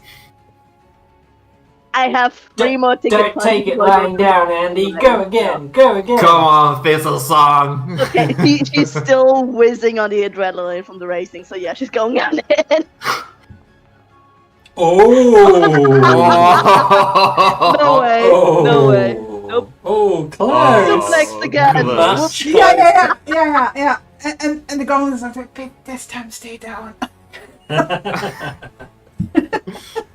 Oh, that Yeah. So like the goblin suplex Andy into the ground and just punches the air out of her. Oof. Oh. And she's Okay, just lying there like. That's a foul trick. Foul. Ref. I give up. They do help you up and like pat you down again, and make sure that you're fine. But Put your hand up. Give her a round of applause. yeah. Hey. So Yeah. after that, For a moment, I thought that nat 20 was Andy's. Oh No. yeah. Sadly not. but yeah, you But guys make it to the mystery mine. I just need to move the dial a bit because this. took, all right. Not really. And already, 5 minutes. I know I got my plans for the remaining 2. 1 for the mystery mine, 1 on the way out for food. So I'm good. Right. Okay. I still So- got 4 left. Mystery mine. There it is. So Wait, propelled let me do mine. by magic. Mine carts laden with fairgores trundle into an opening carved like a dragon's mouth. And the carts reappear moments later on the far side of the attraction, with the passengers expressing a mixture of bewilderment, fear, and excitement. I mean, genuine fear. Some of them look terrified, right? Yeah. Near the entrance, there's a male dwarf dressed like a wizard. And he shouts, "Unlock the mysteries of your mind in the mystery mine." And he has bushy eyebrows and wears a pointy hat. And holds a large clockwork contraption shaped like a giant eye. This ride costs 1 ticket punch. Let me just double check if I have a picture of him actually. With the carnival. Is it Fixo? Oh yeah, I do. Add to stage. Warning. Thank you. Oh no, it's not a proper picture. It's just a random picture. Oh, boo! It's something called boo! Never mind. That's Never a bald mind. tiefling if I ever saw one. Yeah, that's not even a dwarf. Yeah. I think I was gonna replace him and I forgot. Boo. Boo. It's a bushy eyebrow dwarf wizard, like Terry Pratchett style. Not that that means anything to me, but sure. I haven't got that far in the books yet. You met Rincewind. He looks like a dwarven Rincewind. Does he? Yeah, There's been no description of Rincewind other than a very brief interlude. So he looks like a scrabby, shabby. Never mind. Yeah. Moving on. Dwarf wizards. Now I'm determined. Oh boy. No, they all fit. Oh wait. wait. I have it. There you go. Can I have the staff? No. Ah, and the robes. Can I have it? Yeah, it's pretty good stuff. So I mean, for a the ticket mine- punch, you can wrestle it out of him. The mine is the brainchild of this eccentric dwarf named Zefixo. It's the same individual standing outside it.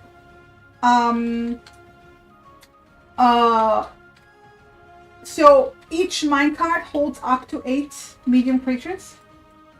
And before you go in, he will beckon you to look into the all-seeing eye to reveal your deepest fear.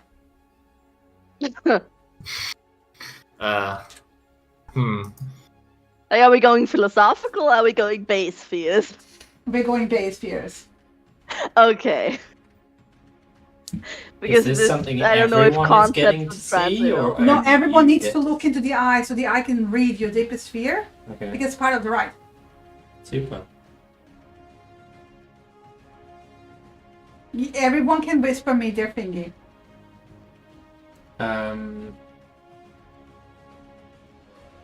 For Annie, I can already guess. Yeah, whisper is /WGM, right? Yeah. And he's actively telling us to look into the all-seeing eye. Yeah, everyone who reveal wants our the ticket. fear. Yeah.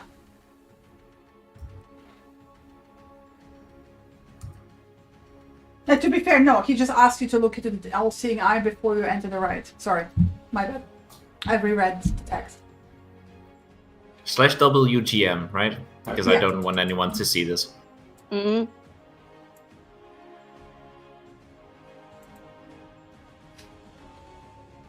And I'm sorry, characters who don't gaze into the all-seeing eye can still enter the mind. Mm-hmm. But he will point out that you will have a much less exhilarating experience. Mm-hmm. But otherwise, he doesn't tell you what it's for. Yeah.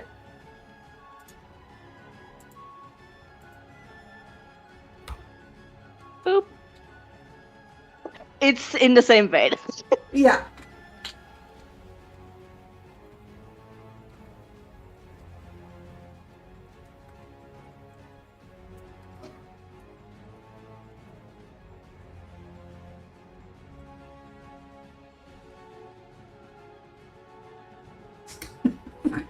Kit, are you riding the ride?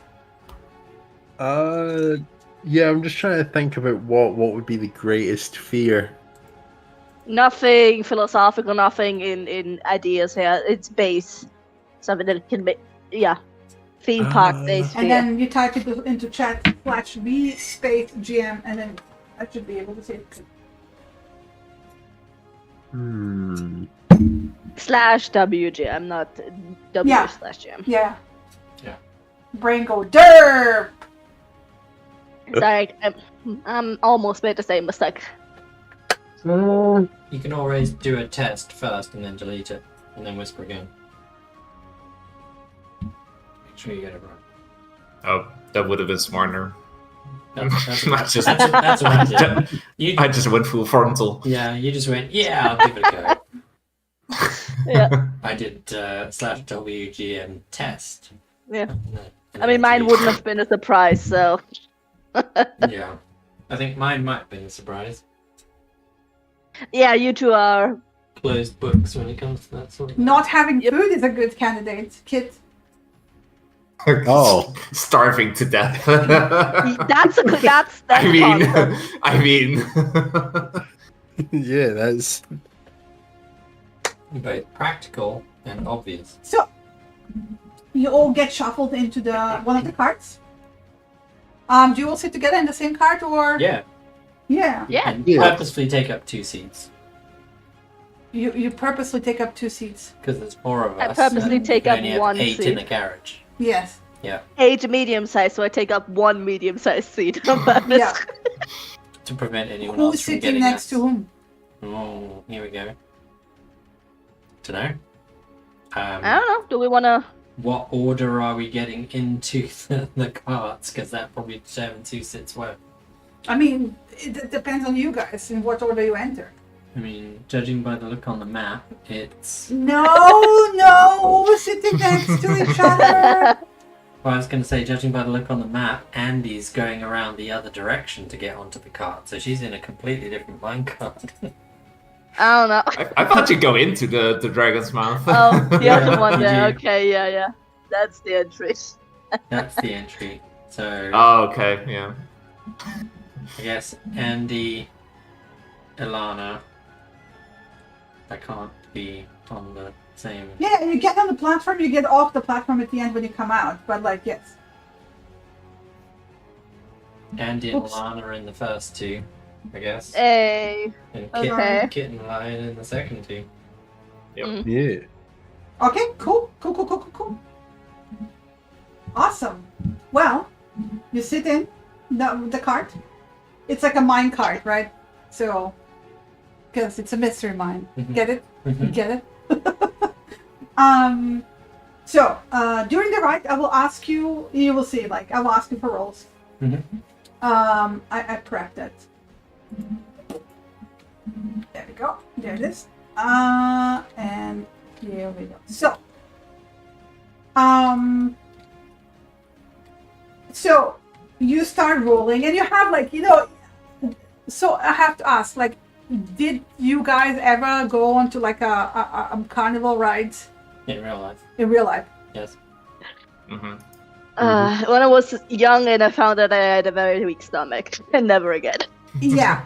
So there is no at the beginning here. It's like because I fucking hate them. I hate like those kinds of rides that like accelerate and go like plunge, and then you feel like your stomach in your throat. I fucking hate that. But like they all have this like start where like it starts like very slowly, and you kind of puttering along the safe path along the unknown or known scariness. And actually, to me, that slow part was making the next part in my head way scarier, because the anticipation was cranking up my fear through the roof. So I'm gonna make you roll a starter wisdom save, just to see if, because like you don't really know what's happening. You just see like the carts going into the dragon's mouth and coming out, and some people look excited, some people look pale, terrified. Yeah. So you literally have no idea what's going on. Is there anybody else in our minecart? Huh? Is there anybody else in our minecart? No. No, so it's just us. Question, is this a normal wisdom save or is it frightened based? Because I have advantage on those. What? Is this a normal wisdom save, or is this a frightened Frightened. Yeah, because of this here. Okay, awesome. Because she gets advantage on those. Okay. Yep.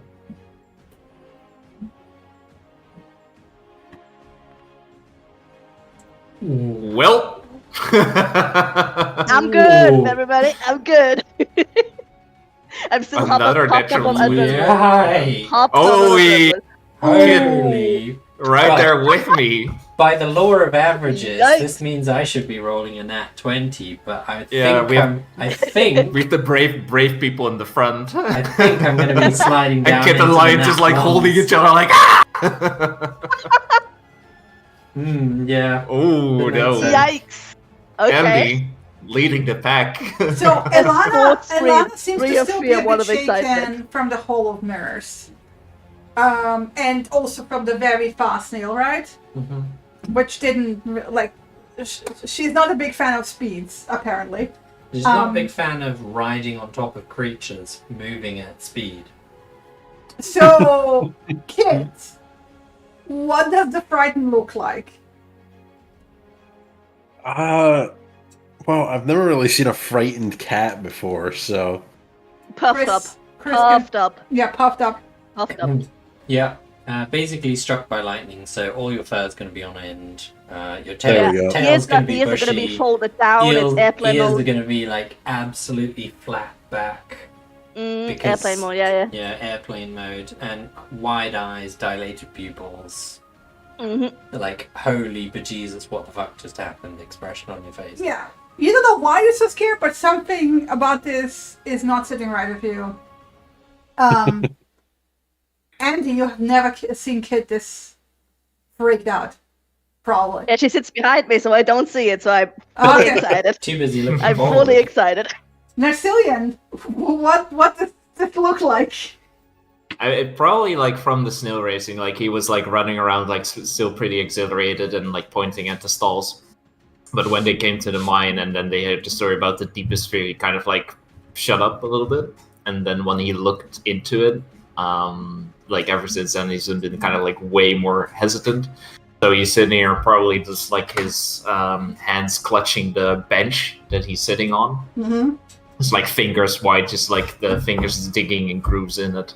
And he's just like pale, even paler than usual, and just sweating. So you kind of keep tracking along, and you're going towards the dragon's mouth, and like there's like this moment of complete darkness as you enter the mouth, right?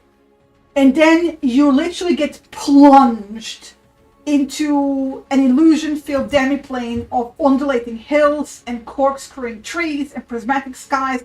It's like the Willy Wonka ride from the original Willy Wonka movie, but combined with the actual up and downs of a proper carnival ride. So you have like real sensation of like dropping, going up, going into corkscrews. You're very secure to your seats, mind you. But you don't know that they're really secured.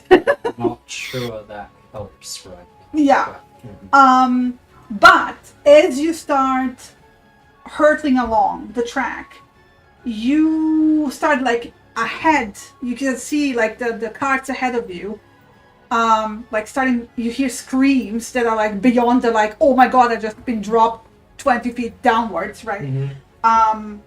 And you see like illusions of like all kinds of scary things showing up, and you start realizing, oh shit, those are like people's fears, and some are laughing actually, and some are like fully terrified, right? And then it comes to you guys, and Ilana is holding Andy's hand at this point. Yeah, holding Ilana's hand, the other one is up in the air. So, because you're not gonna hit, you're gonna get hit by somebody else's fear first, right? So you'll have these illusions parts, and you see like scary ghosts and witches and stuff like that. So like this is the first round of like seeing other people's fears and how you're coping with that. Mm-hmm. You know, because you know, like the usual stuff. You know, ghosts, vampires, zombies.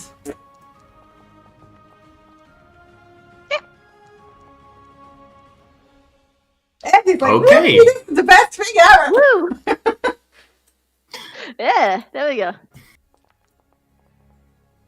Oh boy. Ilana. Ilana has her eyes closed at this point. Yeah. She doesn't want to see what's about to come. So, And he's laughing. And he's laughing, yeah. I was like, oh, this is cool. Oh, look at the ghost. It's like, oh, this is not as bad as I imagined. Yeah, it could be worse, like whatever, it's just illusions, who cares, you know. Kid is like, oh, okay, maybe I'm fine, after all, like, just barely calming down, right?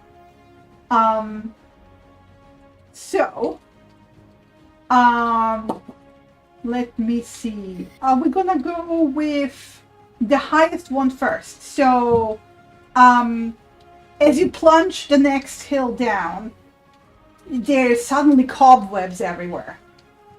And a swarm of giant hairy spiders just goes over you all. And they're crawling everywhere. And oh my god, it's hairy giant spiders. Andy, despite your thingy, you have disadvantage. But that with your thingy is a normal roll. So because you have advantage on your thing, but because it's your fear, it's canceled it out. So it's a normal roll. Wisdom 12. Everyone rolls normal, otherwise. Alright. She's braving through, gritting her teeth. Now she's gritting her teeth, pressing the hand of Alana's and just going through.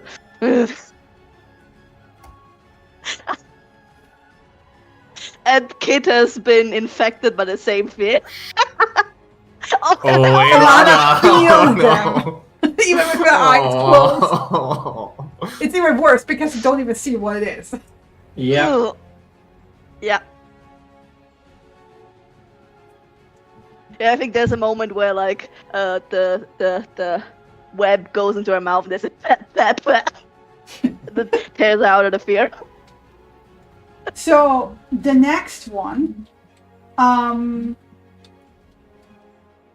suddenly suddenly those cobwebs light on fire.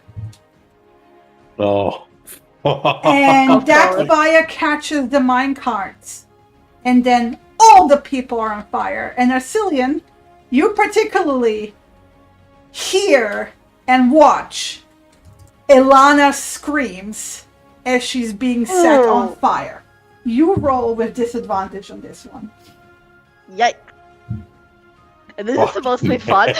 Am I watching myself get set on fire? But it depends on how you roll. Okay, because she's actually probably okay with this.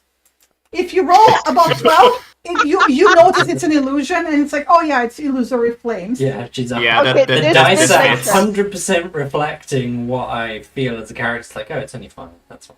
Yeah, I'm but it's not cackling really, as the yeah. spiders are set on fire. Yeah, they're set on fire, and at this point, like, it's even helping you even more to see that these are just illusions. Like, nothing is actually real here. I don't even think it's that. It's just she seems self-confident Yeah. about being set on fire. Okay, cool. That's not what Someone Arcelian definitely sees. See that. Yeah. That's right. And no, then, like by this point, like his fingers were like white, but probably like now he's actually there's just probably like splinters from the bench in his fingers, and he's just like frozen, completely fucking frozen. and then last but He's not terrified. least, the fire evaporates, and then you start seeing these like amazing foods showing up, and like, you know, laughter of like as people are like throwing foods at you, but like as Kit tries to catch anything, she can't. And those people who are laughing and like throwing food at the people in the minecarts, they start like their visages start twisting, like the smiles get like unnaturally white and like wicked, and it's like, ha ha ha, you will never eat anything again, you will starve. You will be trapped here forever and never get any more food ever again. So yeah, Kit rolls with disadvantage on this one.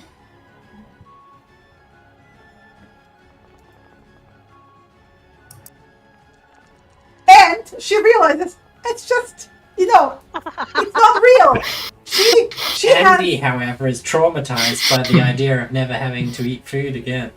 Yeah. Yeah. And she's hungry from all the wrestling. yeah. So, let me see. And then with that,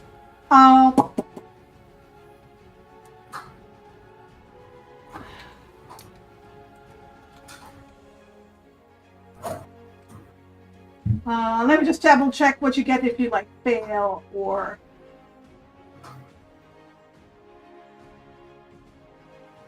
Do we have anyone who succeeded in all of them? No. Not Almost. really. No. No. Almost. Do we have anyone who has failed 3 or more? Yep. Okay. You are haunted by nightmares for 2 days. Note it down, please. Yikes! Great. Yikes. I'm gonna relive that fucking dream no, again I- where the city collapses. Cool. Here, until just the felt- nightmares end.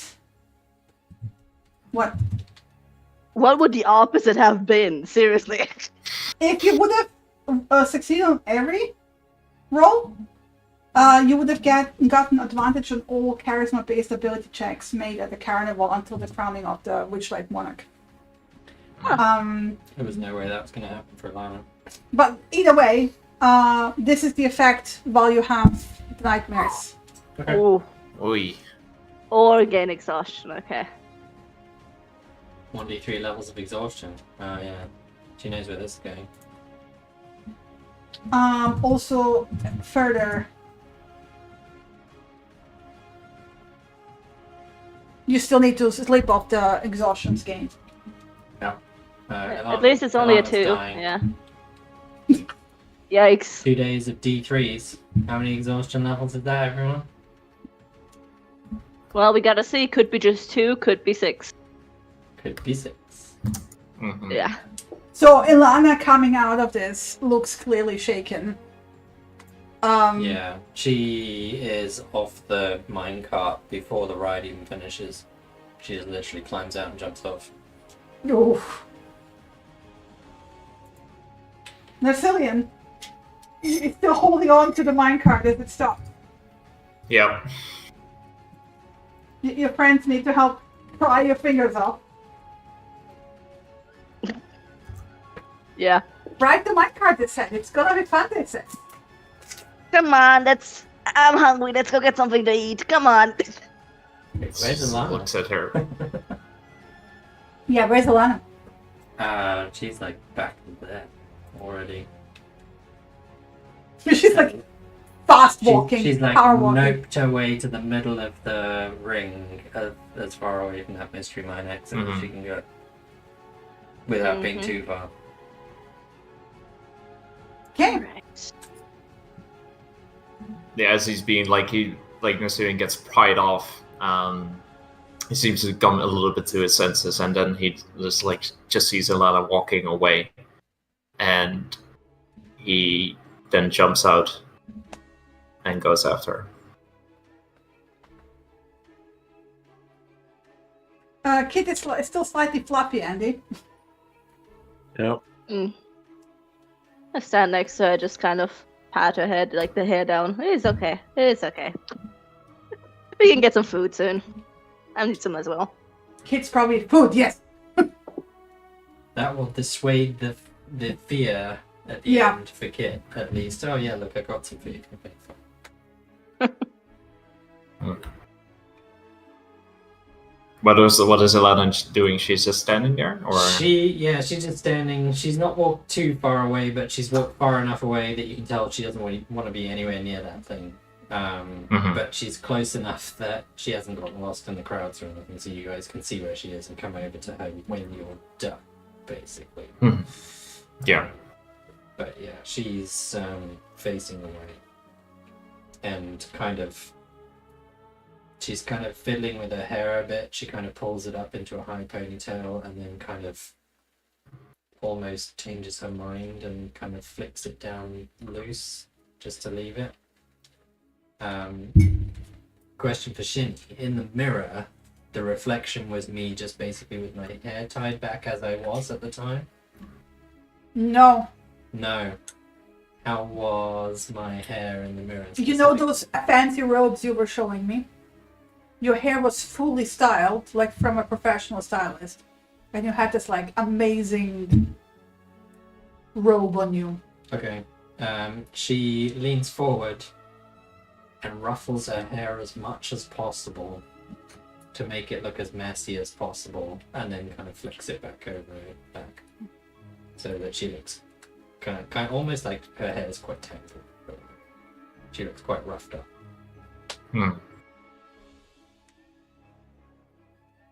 But otherwise she seems alright. She's glancing backwards occasionally as you walk over just to make sure you guys don't miss her. Although I don't think there's that many people on this part of the grass and stuff. Yeah, as she kind of starts walking, as the guy catches up with her and just puts a hand on her shoulder, and you can feel that she can feel that he's shaking. Hey.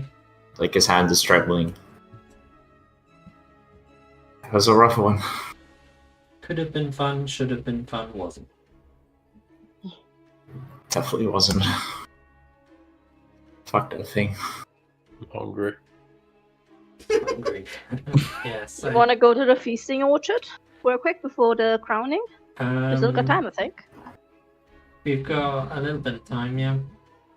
I think we should get food because that will at least dissuade Kit's fears of never eating again. Yes.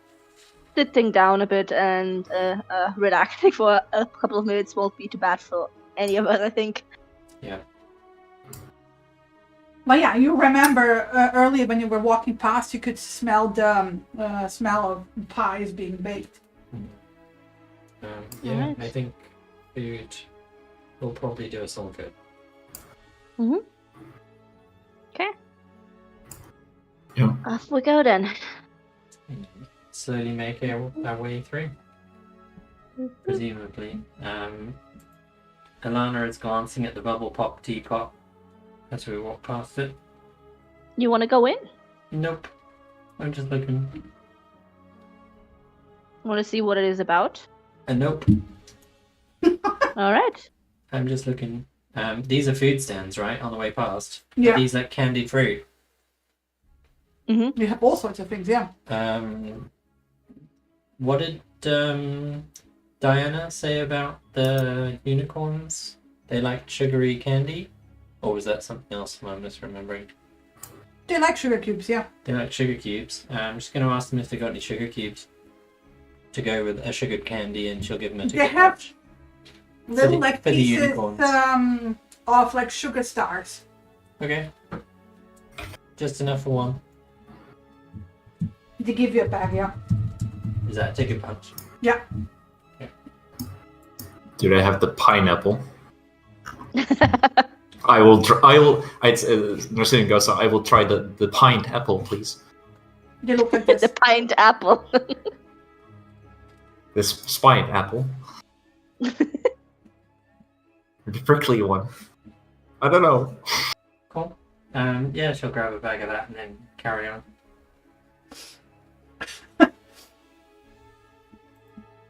Okay. You make it. Can I try? Are you getting some pineapple? If they have pint apple, I will get some. Yeah, can you get pint apple? They don't Mhm. have pineapple, no. No. What about pineapple? They have pineapple, yeah. Because we did ask if there was Oh, pines apple. Yeah, they do have they have actually like all kinds of exotic fruit that you have never seen before. Both Forgotten Realms and Feywild fruit. Mm-hmm. Right. Mm-hmm. Do they have like a mixed bowl of like different types of like fruit? Yeah, but the thing is, Small like, beach. because you've never really seen. Occasionally in the caravans, you have seen some exotic fruit, right? Yeah. Mm-hmm.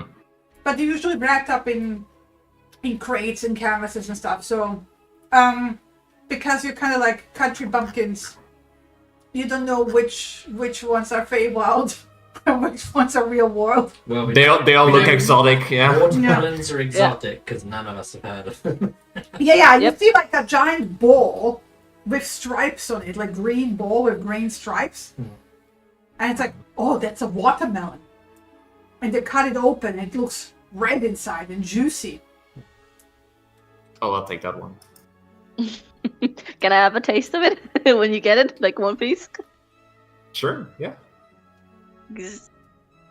Sounds bizarre. So you can have like, you know how you have in the supermarket those like boxes with like cut fruit? Mhm. It's like a portion. Yeah, you can get like A box. a box, yeah. Nice. Yeah, I've got a weird mixture of exotic fruits, which is all just like exotic. It might just be like dragon fruit, but that shit's weird. So Yeah. it might be Feywild fruit. You have even cocoa beans. They look like Mhm. giant maggots. Mm-hmm. Yum. But they smell and taste good. Yum. Great. What? Is Kit stuck at the food stand? Kid is Yeah. probably stuffing everything into her mouth that she can get. Yeah, From just anyone? like, I've got 5 ticket stubs left. Give me everything you've got. Save one for the Are you- feasting orchard, though, presumably. How many stubs are on the ticket again? Is it 8 or 10? Eight. Eight. 8. 8. Right, I think with whatever I'm getting here, I have 1 left. Right. Yeah. One for the feasting orchard, then. Yeah. Mhm. Awesome. Because I have tried everything. Perfect. That works out nicely.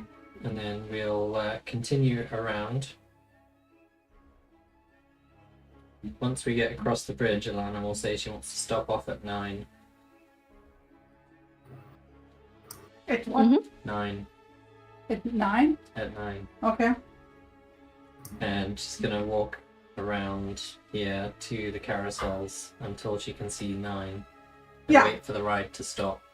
And then Yeah. hand out the sugar stars to 9. You get this like very warm nibbly feeling as they like very gentle nibble the sugar stars out of your palm of the hand. And she'll pat the unicorn and then say goodbye. And then head It off. nips at you like it's gonna miss you.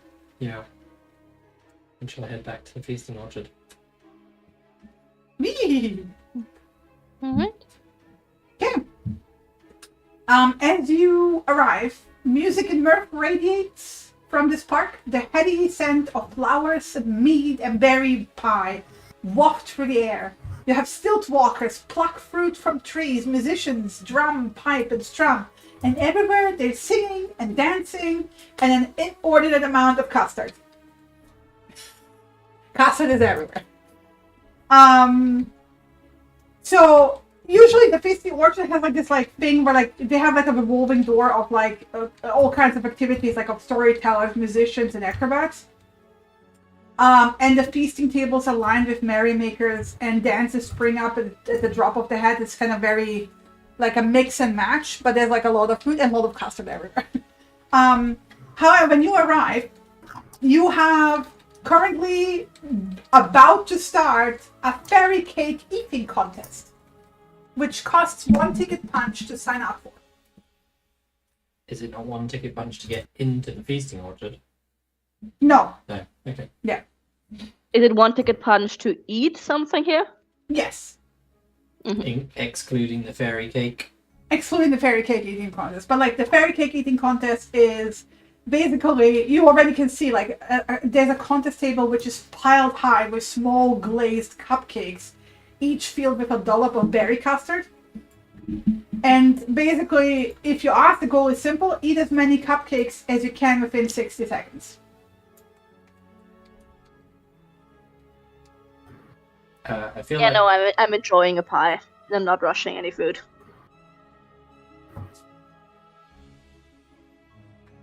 You have all kinds of pies, by the way. You can absolutely easily find your favorite pie here. I'm getting something for Andy that would be exotic, but I really like, so she's getting lemon meringue pie. Nice.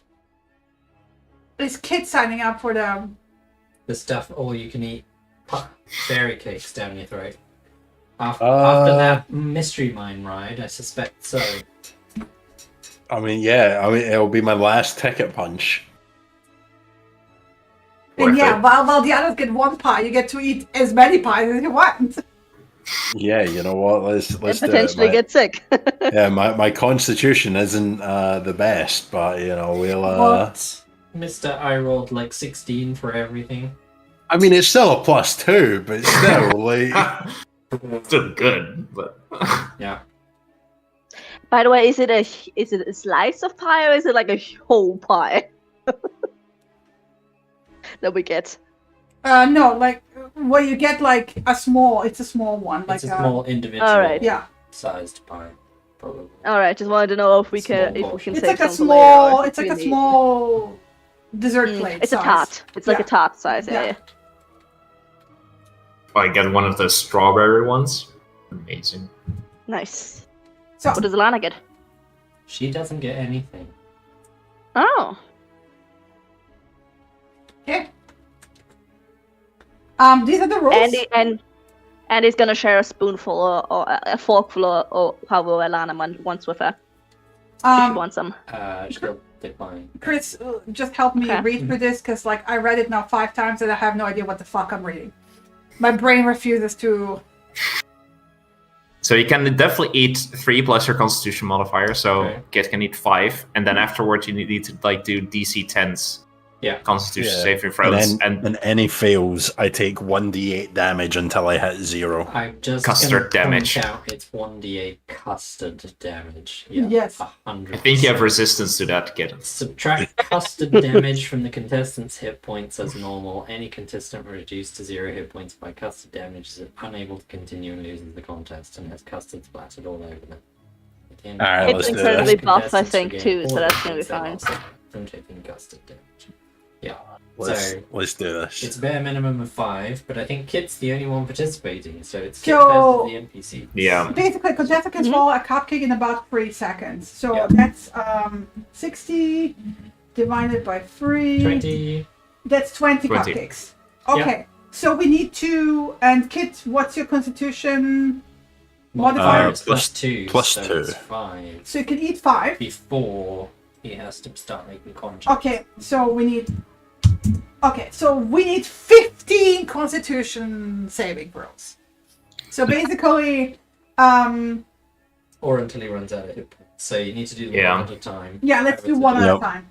Okay. All right. Okay, So I will... DC 10, Constitution saving throw. DC 10. Constitution. There you go. Yeah. Sounding good. Okay. Sorted. That's one. You know what? Just keep rolling. Roll me another. It's DC 10 anyway. I just roll con, right? Yep. Yes. Can't So save. that's 6, that's 7. Oof. That's 7 cakes. Yeah. I will say 2 more on that one. So 8 cakes. 8 cakes. 8 It's just cakes, like yeah. double fisting them. Okay. Yeah.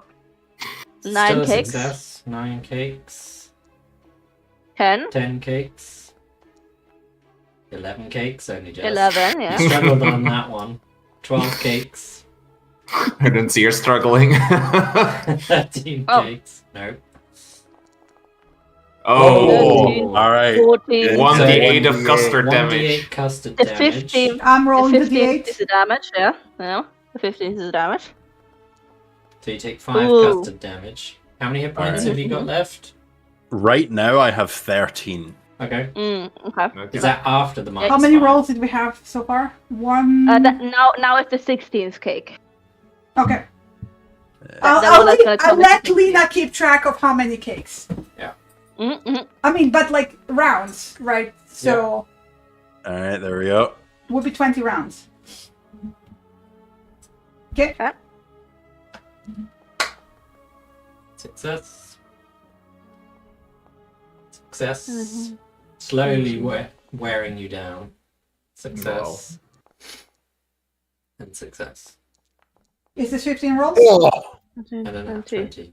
20. Yeah. 20. 15 rolls? Yeah. That's the 15th round, I think. Yeah. Plus you save the Okay, yeah. 5 So to the begin with. 22 is another double cake that she ate like in the last 3 seconds, basically. Yeah. So she No, eats it actually 20 it would be the 14th because of the previous double 20. Yeah. So it's the Cool. 14th Cakes. round. Okay. so I can do one more. try and just show off. Yeah. Carry Yeah. on. This is actually gonna be the death of me. Nah, you'll be fine. No, we're good. Okay. I mean, you've had plenty 22 of cakes. practice with your cupcake wrapper regenerating every morning. So I think it's 22 cakes if I'm not 22 incorrect. cakes in total because Okay. there were 2 down to Just 20s. quickly check double for the, Oh my god. Oh yeah, like we have contestants here who like threw up at the very Multiple end. phases. Yeah. Yeah. There was like one 1, 2, one 3, halfling that 5 managed to like phases. eat 2. But like Kit was like, nah, It keeps going. like Yeah. rage eating. Like that. Actually, that gets slightly mystery monk- sick from seeing Yeah, it. There's like custard in the fur around her face. She's like, I like that the video of the kitten that just face plants into the bowl of milk. Oh, and you get this for what? oh hell yeah. Ooh, Okay. invisibility cupcake, nice. And a cupcake of invisibility Yeah. to go with this potion of Yeah. invisibility. Wait, hang on. To hide the fatty bulk that you just Would you gained. say would you say that the invisibility has a distinct taste? The invisibility has the taste of this. You probably recognize it, but it's literally in cupcake shape, but it looks like this. It has this. Mm. It looks like a raindrop cake, and has that consistency and taste. If you would to eat it, right? So like if you shake it, it wobbles, Nice. but magically stays in a cupcake shape. Like you even have the swirl on the top, but it's like all see-through. I'm gonna keep that in the back of my mind for when my regenerating cupcake comes back. That's gonna be like my And it- favorite cupcake. Yeah. Yeah. Andy in preparation has wet her handkerchief and just come here to wipe your mouth. Yeah. You have like crumbs in between. You're like it takes some effort. It takes some effort to clean it up. But by the time you finish, the clock strikes dawn, and everyone is being called. Basically, you have like carnival workers everywhere, inviting the guests for the crowning of the monarch at the big top. And Can we do you're a all break being, and We you do, can.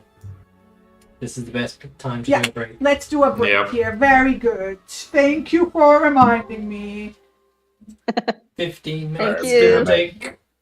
Be right back.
need for the AFK to time us out.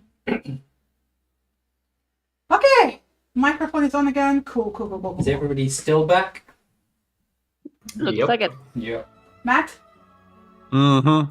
Awesome. Mm-hmm. So you got your invisibility cupcake. Judo. Yep. And this is about the time when everyone gets shoot to the big top for the crowning of the monarch. Do we need to shoot ourselves to the Alrighty. big top? Yes, you have to shoot yourselves to the... Yeah. Shoo. Okay. Shoo. I just fly. Waving over it. Yeah. Talasha. Andy's still running And around the the sides though. Bye, Kettle's team. Yeah. I'm waving. I'm I waving wave. at Talasha before I come. I wave to definitely not Kettle's team. It's doing still the thing. I thought it detached all the Yeah. things. Someone's still trying to set smoke methods on fire. It is witch There you fire. go. Okay, let me open up my notes. Time events. The crowning of the monarch. Okay, so as before, the tent fills. You don't have to stamp anything to get in, like we do, because we have nothing left. Some of us do. And most of the carnival stars have a part to play in the coronation, which celebrates the joyous zeal of a single guest. And the event plays out as follows: like, as the spectators and guests take their seats in the big top, Dilagron, the displaced beast, escorts Mr. Witch from his wagon to the coronation, leaving Faco in charge, presumably, because you can't see Faco among, but Burley is there. And Mr. Witch and Dilagron stand on the sidelines next to Candlefoot as Mr. Light gives an opening speech, and the monarch is selected. This time, because he's very exuberant, right? So he does the usual, carny stuff of being over the top, hyping the crowd up, doing a really good job of making everyone cheer and be super ready for the crowning of the monarch. And this time, also there's the clowns chucking glitter everywhere, and this time he will say we have a bit of a tight race because we cannot quite decide who the monarch shall be, so we will leave it to the spin of the wheel. And let me just open up, I just need to open up. He is at the stage, because we made his exuberance here. And he will have one of the carnies bring over a giant hat where he pulls papers out, and it's the first one as a potential unfamiliar face. I need to open up the sheet again. Give me a minute. A familiar face. We already know her. The famous, the amazing, the Lady Kitara Thistlesome, ruler of Radiant Roses and Duchess of Delightful Decanters. And they're woo! Applause. Little stage bow and wave to everyone. The other candidate. He's not the brightest star, but he's there, and he is good, and he helped. And he knows how to write. A dragonfly. A rousing applause for Nacilian Kincaid. And He shrinks down. He He's kind what? of leans in, did I pronounce this well? Extra loud.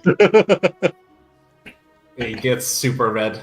And then he kind of gives you a push forward and makes you stumble into the middle of the Stumbles up yeah. Lion. Fuck. Another round of applause. She's small, but she packs a punch. Although not so much with the goblins. A round of applause for Cassandra Fiddletongue! Hands in the air, weightlifting championess. Ooh, yeah. Eh. And last but not least, the golden voice that has brought tears to my eyes when I heard her sing. A round of applause for Alana Armstead! Woo! Woo! You get encouraging shove. Probably needs it. Yeah. So, he will say, like, as much as it pains me, and he will, like, bow to Kit, but you cannot be crowned the monarch twice in a row. Your Majesty, although you will be the Majesty forever in our hearts, do please step aside as we decide among your three friends. Very well. I cheer for her. Yeah. No. However, we will give the crown to you to crown one of them. And he basically then pulls out of the box, and the mime comes up to him, and he pulls out the crown that you have already seen, Kit. Because it snooped around. Yep. But the flower crown, which is, you know, the golden crown that is given to the monarch. And just let me see. I think he rolls it. It's like a spinning wheel. I just need to find the description. God, this is so much text. No.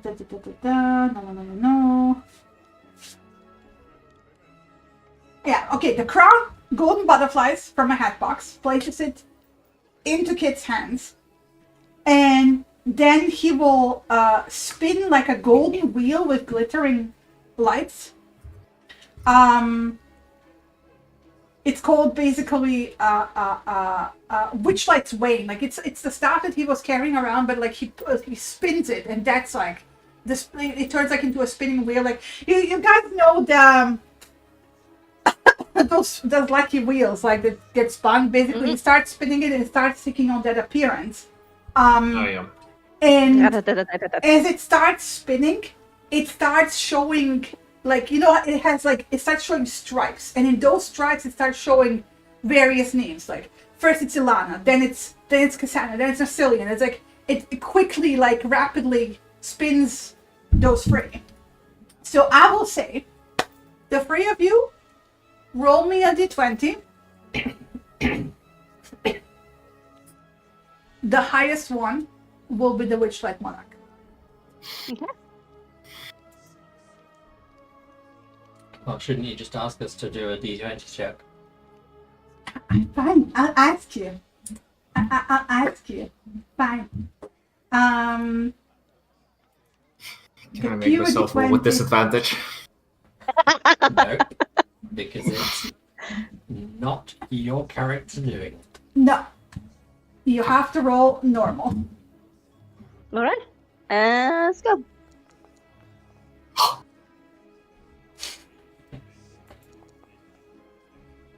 Narcillian visibly tends it up. Every There time. we go. Yeah. 1 and a 20. And the wheel slowly, like, it's, you know how like it has this like one moment where like you almost think it's gonna be Narcillian, and it tilts back and it's Ilana. And the crowd. My bad. I don't know why that rolled. It's okay. It's okay. And the crowd erupts, and he gives like a rousing speech, and then basically steps aside.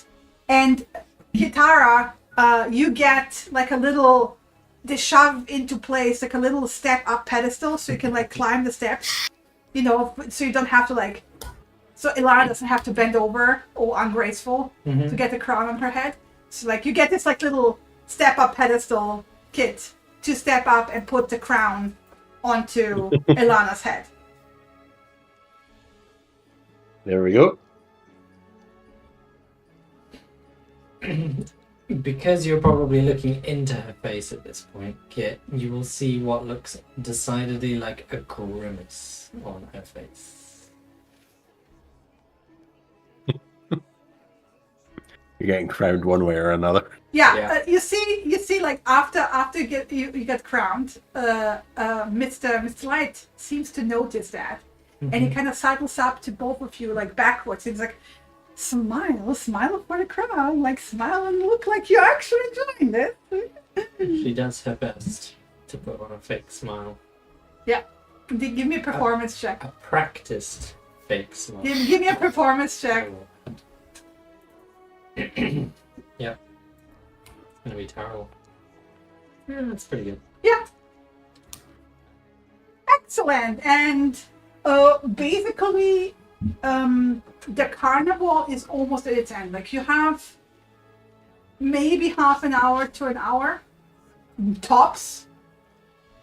You don't know because it's getting rapidly light outside, so it might be dissolving at any moment. Kit, you're the fastest. Here's 2 ticket stubs. Get food. Well, there was also... Never mind. Zoom. So, quick, what are you guys doing? Giving Kit my 2 ticket stubs and telling it to get food with it. Are you doing anything else?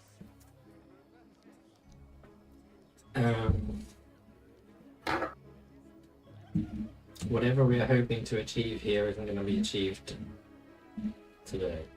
I'm gonna wave goodbye to whichever of the people that I recognize for the track, the Kalasha or Candle, Ilford, whoever I see. I wave goodbye at the big top before we leave.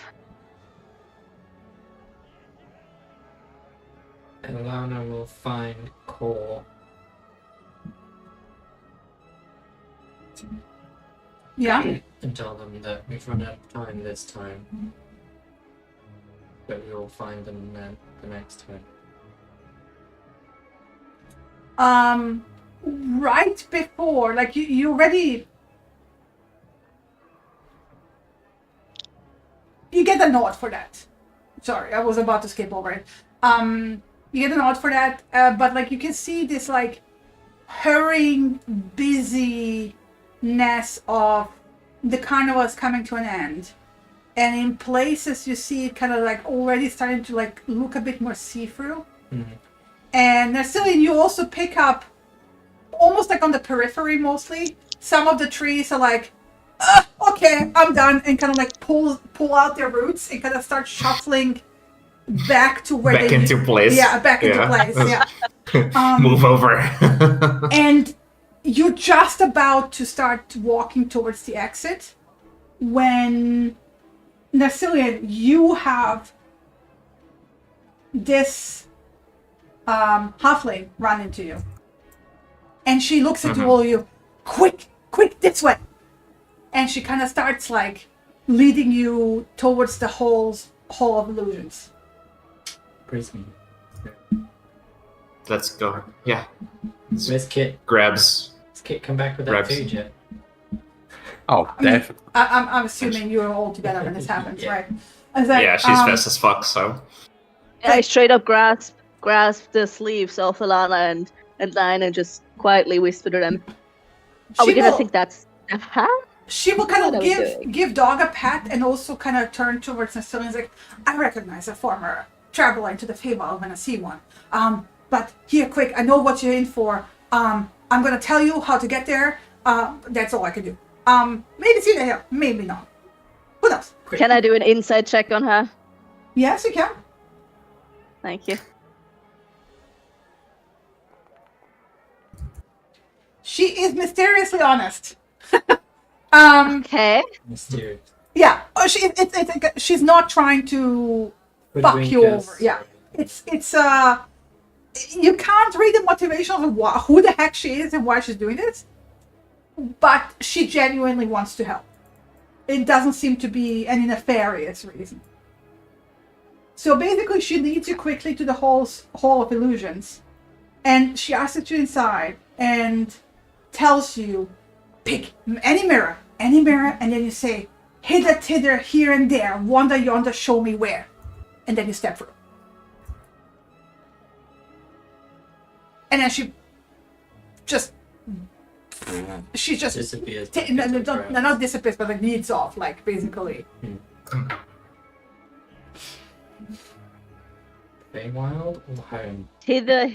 Hither, thither, here or there. I will post it, but only Ilana has the... What the hell did show me, right? I wasn't sure what the word after wander was. Yeah. Yeah, so Ilana just very quickly says, home or the Feywild? I guess Feywild. We've got a job to do. Well, yeah. We do.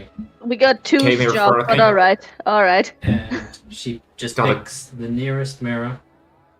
And before, like, when she walks towards it, Nassim just grabs her hand and grabs probably Andy's that's near next to him. Grab onto each other. Can we go With my free hand, I grab onto Kit, yeah. And she just says, repeat after me, and then says the words. And then, with her eyes closed, walks into the mirror. And ends up with a headache, probably. Dunk. You're just about to cross into. And you said the words, and the mirror starts swirling. And it stops looking less like a mirror and more like a whirlpool of magic and water. And you just take a breath. And you're about to step through when all around you, everything starts looking very much see-through, and you just step through empty air and find yourself unceremoniously dumped onto forest ground. Damn it. Shouldn't have got those stats. Wait, fuck. Next time. As you look around, there's a campfire set already. There's a wagon. There's a donkey tied to the tree.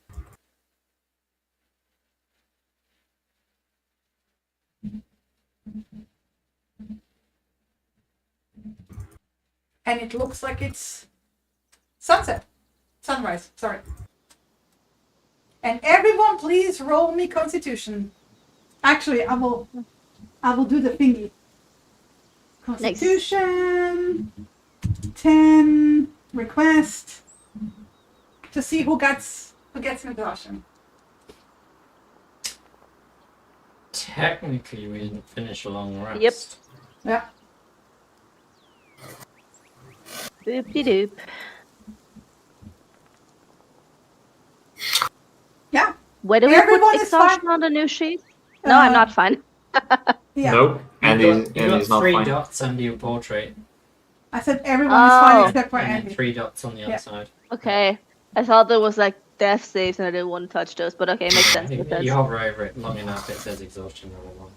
So Hey. strictly speaking, I didn't finish a long rest, so I So you didn't have any don't have to nightmares. make a DC 12 No. wisdom saving throw. No. Welcome back, you guys. Yeah. Oof. Next time. I really thought we had it. Well, Oh boy. is Alana still wearing the crown? No. The crown seems to have been looking see-through by the end as well.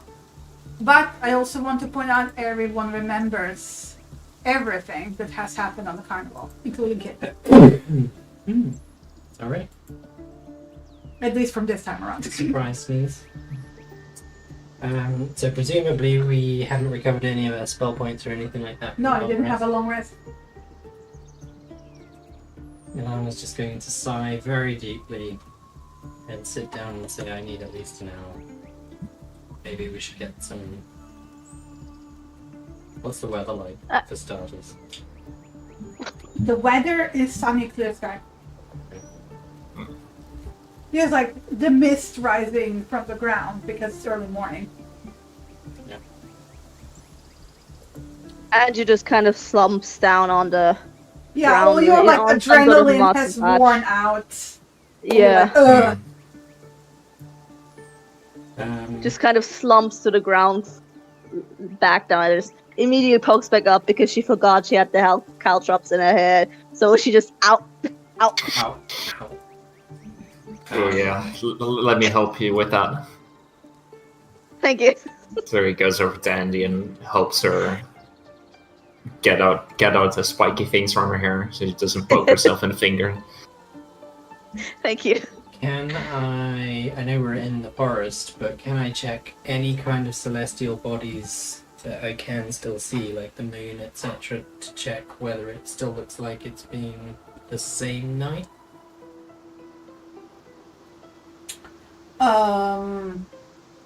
I don't think you can tell by the sky really. It's already like you can't really see the stars at this point because it's sunrise. Yeah. It doesn't feel. There's no hint of the moon left. I mean, it would.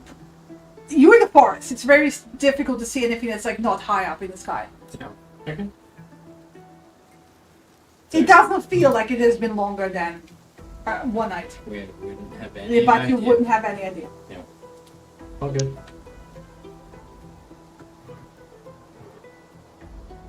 Okay. Thankfully, we're not immediately before the Banshee because that would have sucked. We can take a bit. Yeah. Next time, sleep. Yeah. Travel. Yeah. Brain.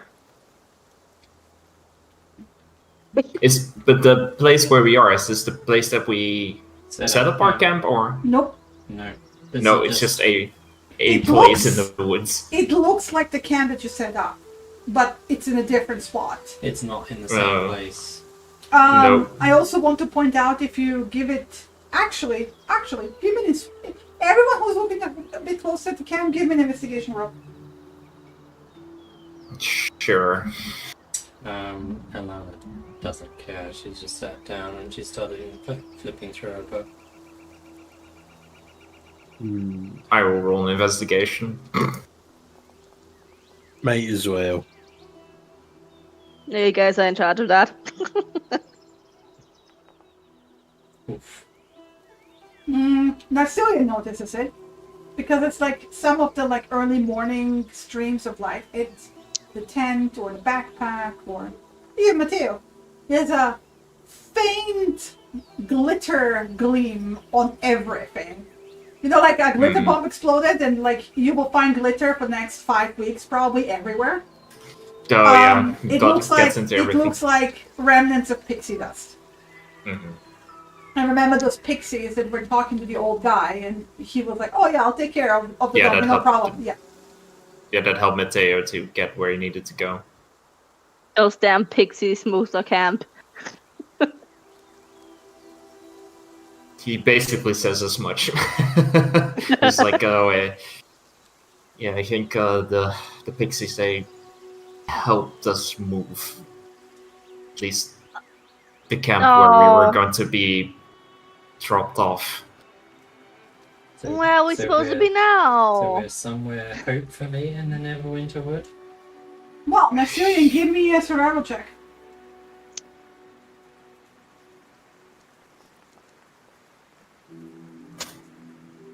So, by the thickness of the forest, it's way thicker than the forest around Phandelver. Already by that, it's like because you guys grew up next to the Neverwinter Wood. It shows all the hallmarks, but because one of the surefire ways of like telling where you are is just basically getting a glimpse of the Icefire Peak compared to the Mount Hutnell, right? So you do this thing where, like, you know, because you learned how to get around in the forest. You kind of climb a tall tree and try to get a peek on like where. And judging by this, you're somewhere at the far corner of the Neverwinter, basically in the vicinity of Conyburn. So if you go south, you should hit the Tribor. Trail.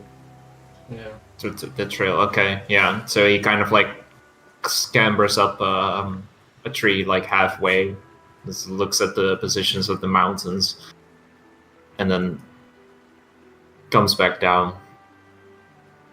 So, good news, I guess we're not like in the deepest part of the woods. I think we might be actually close to Conneberry. It's hard to tell, but I think we try to just go south from here. We could hit a trail. We can find our way easier from there. So we're not to do this. So wait, that means we're pretty close to Agathis? I don't know. I don't know where Agathis is. I get the map. We got up. the description of a path from the trail, right? Mm-hmm. But I guess it's somewhere around there. Or at least, and he kind of like points at the map, and he's just like puts his finger down in like the right smack dab middle of the deep forest. We're not in here. Yeah, we do have access to a map. Just remind everyone. Yeah. So you kind of in this corner here, sort of. You don't know exactly where, right? Yeah. But yeah, like, but basically he anyone's points... guess, like if you go south, you might hit the tribe, or you might hit Coneyberry, you might even hit Agatha, who knows. But you're in that corner, basically. Because, judging based on the mountain in the distance is not exactly an exact science. Right. Mm-hmm. Yeah. So he basically points to here, where at least we're not there. So we're probably around here somewhere. Alright, so maybe it's safe to some time instead. I kind of want to complain because I feel like I need rest before we meet a Banshee, but it's also a good thing as well. I'm just tired.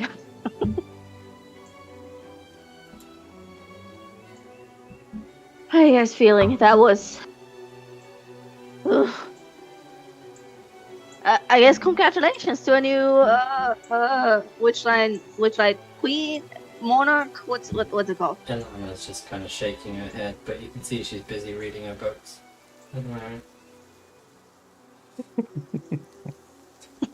I assume you're gonna take a short rest. Yeah, she's gonna do arcane recovery and take a short rest. Okay. For now. Mm-hmm. And None of you is hungry is because you just recently ate. So. Yeah. Yeah. I don't know what you're on about. yeah. He's hungry It's again like- after all those cakes. Elana didn't say anything about not eating the 2 lots of snacks I got with the last 2 ticket punches. She's busy with her books. And eating. Andy will like halfway through the like after she caught her breath again, she'll ask Lion to help patch up Kid because she just truly noticed that she's scratched up and her hands are shaking, so she needs some help. Oh, yeah. Sure. Just Thank tell you. me how. Alright. You take a red hot poker. There we go.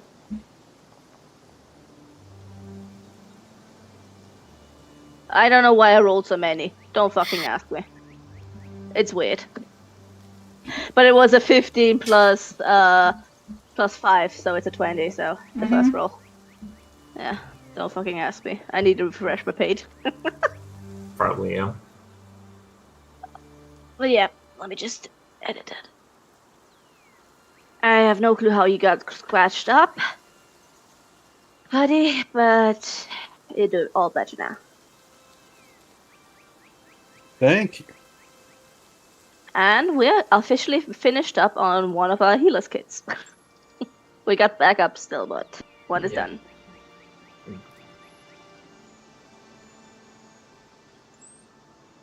So yeah, you have an hour to figure out how to tie up Matteo again to the wagon. Pick up your tent and all that. While Ilana is reading the book. Mm-hmm. As I'm like, so basically Nursing goes over to do that. He's like, just gonna check out Matteo, see how he's doing, see if he's fed. He's fine. He's fine, of course. Just pat him on the neck. Yeah, he's a just bit get the dewy. mitch. Looks like he spent like the night in the forest, as you expect. And after you pat him down, you have glitter residue on your hands. As you But expect. he's standing there and chewing, Mm-hmm. as one does. That's one does. As one does. Yeah. Mm-hmm. I'm just gonna get him itched up. Brush him off a little bit, all the moisture, and if he has like stuff on him. And then Dog basically is the rest gone, of the by time the he's. way. Of course. You just got used to him being around the entire time. Yeah. Sad. Sad. No comment. No comments. Didn't wanna blinky. You guys, sorry. Move the blinky back, it's fine. Okay.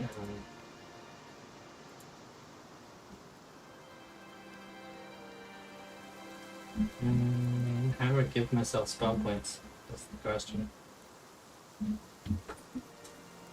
You edit. You go into the feats. Go into the feats. Okay. Into your features. Scroll You down. just scroll to the bottom and you have to manually change. Oh. Right. Okay. You can also do it the after complicated way of like Edit. Tick box. Yeah, fine. Yeah, after patching up Kit, Annie's actually gonna join Elana on the sitting in silence, but she's doing a weird mishmash of what she usually does for evening and morning prayer, which is a morning prayer but adding of the information she gained, like the knowledge she gained in her prayer to Arkma. It's later than usual, but she's still praying, and I'm gonna use my child divinity to regain the spell points. Nesselin, I also want to point out, as dawn is further and further away, you had this you know how you had this weird feeling when you were entering the fog originally? That weird feeling is now fading rapidly. Yeah. Into you kind of feel like the direction is jumping almost, but the feeling is fading. It's almost like the encounter left you with a vague sense of maybe finding it in the future, or having an easier time of finding it in the future. Yeah. Okay. Can I feel the direction that it jumped to, or not at all? It's somewhere in the forest, basically, Okay. but it jumps routes and eventually fades entirely. Like an hour later, you don't feel it anymore at all. Mm-hmm. Hint, hint, nudge, nudge. Yep.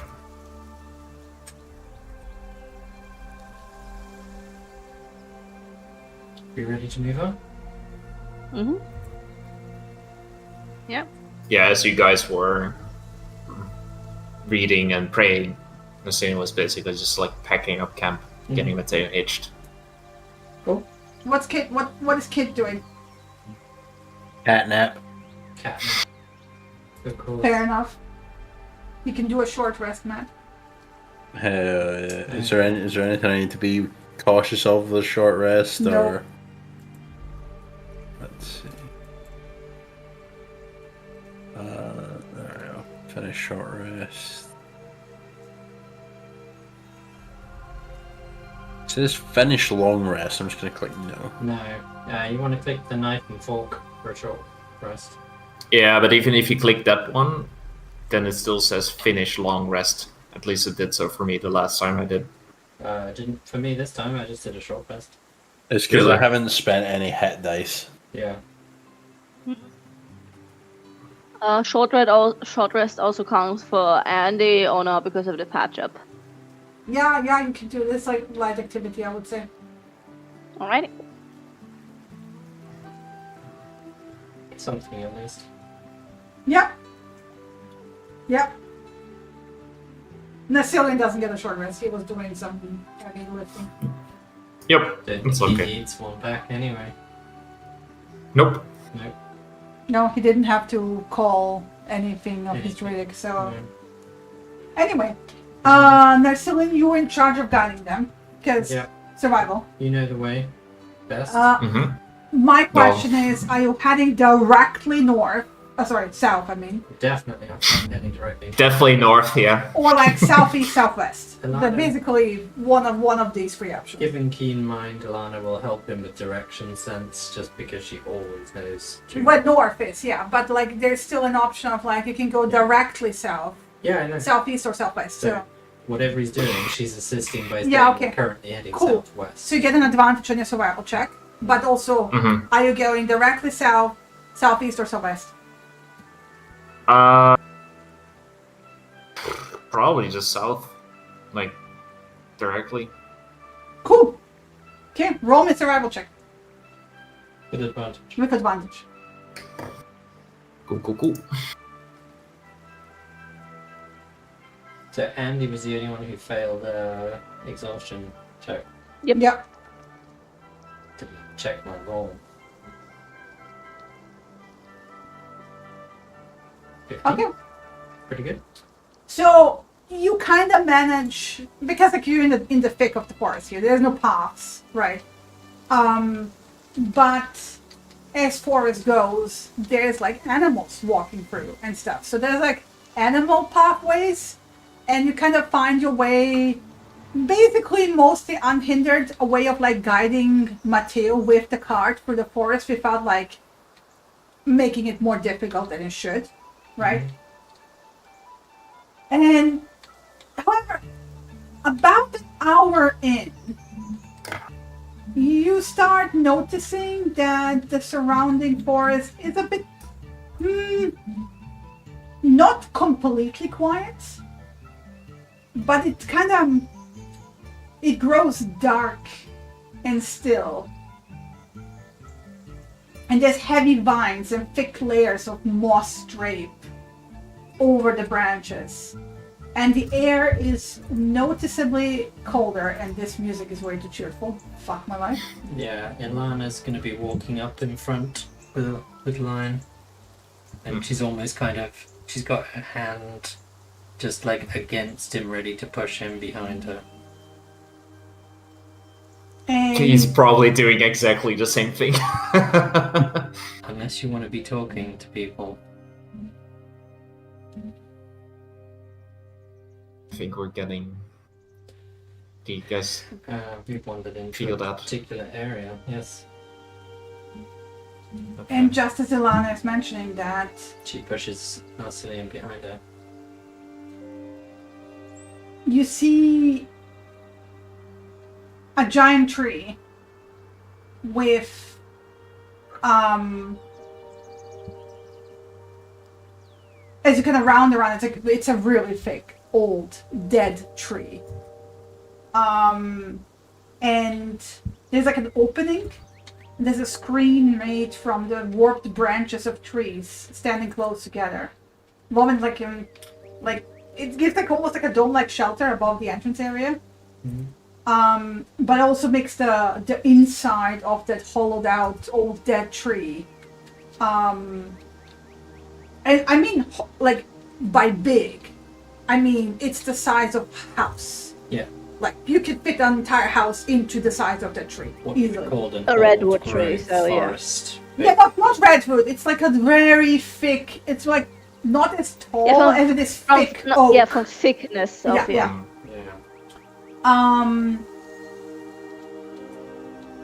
But yeah, you find this tree, and let me actually give you.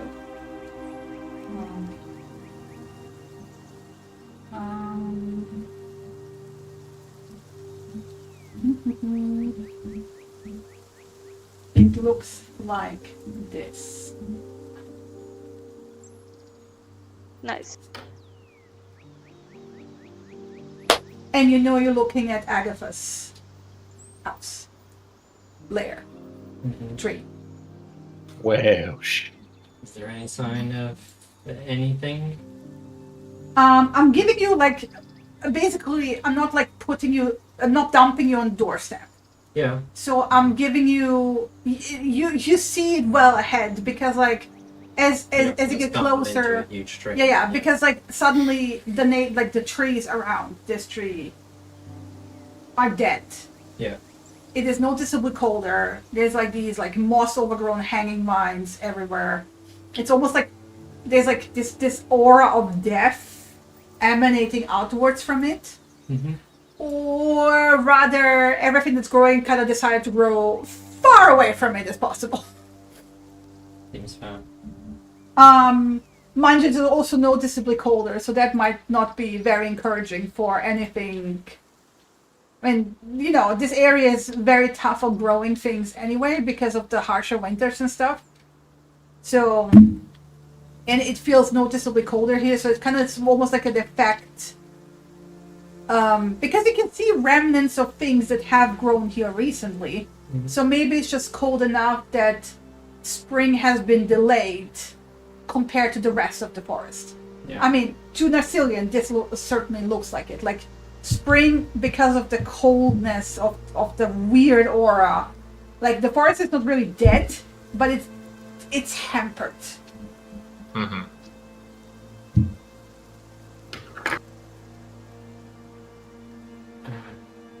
We should stop here. And take a moment. Yes, shouldn't broach territory. No, definitely not. Invitation. Should get the stuff out and ready. Yes.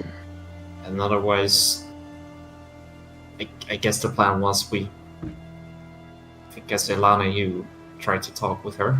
Yep. And we just don't speak unless spoken to. Pretty much.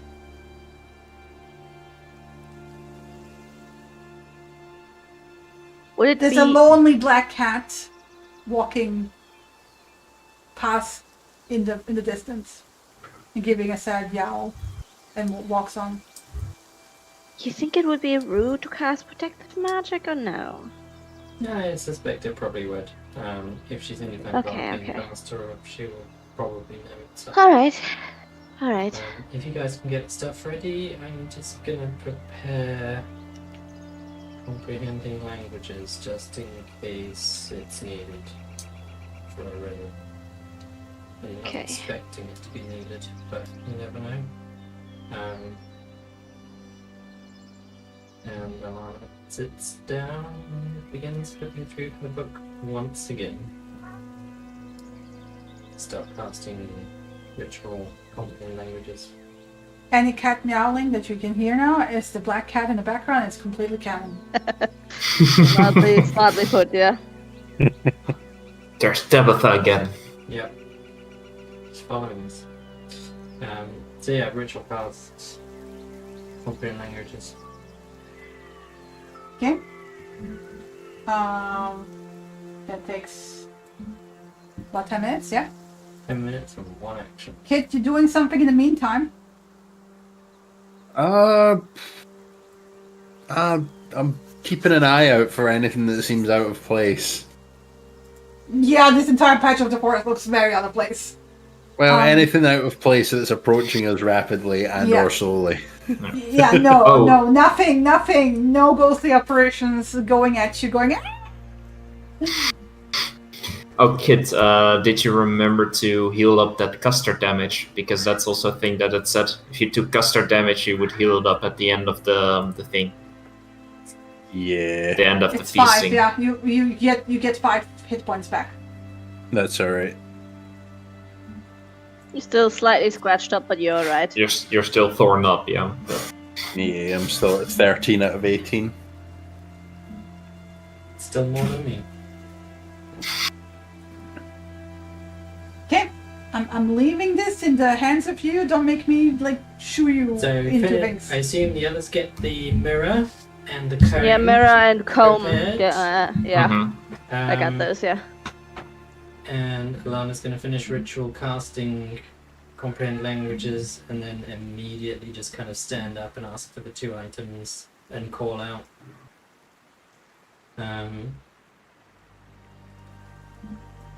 So you're going basically forward to the front where the entrance is Not going into the tree at But, all, like, but at going a toward it. nice distance. Yes, as if you would when calling to a neighbor who you're trying to get. About which distance are you keeping in feet?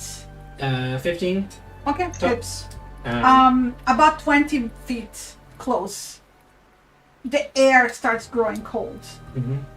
And this is probably another reason why I stopped at 15 feet, because there's like a powerful feeling of dread that grips you. And there's like a cold, pale light that flickers in the air rapidly. Like almost like a colder, twisted version of dancing lights, which slowly turns into a shape, into the form of a female elf, her hair and robes waving in this like spectral wind. Although you don't feel any wind, it's like she's battered by it. And she might have been beautiful once, but she has this hateful, twisted expression, and there's like 2 black holes where her eyes should be.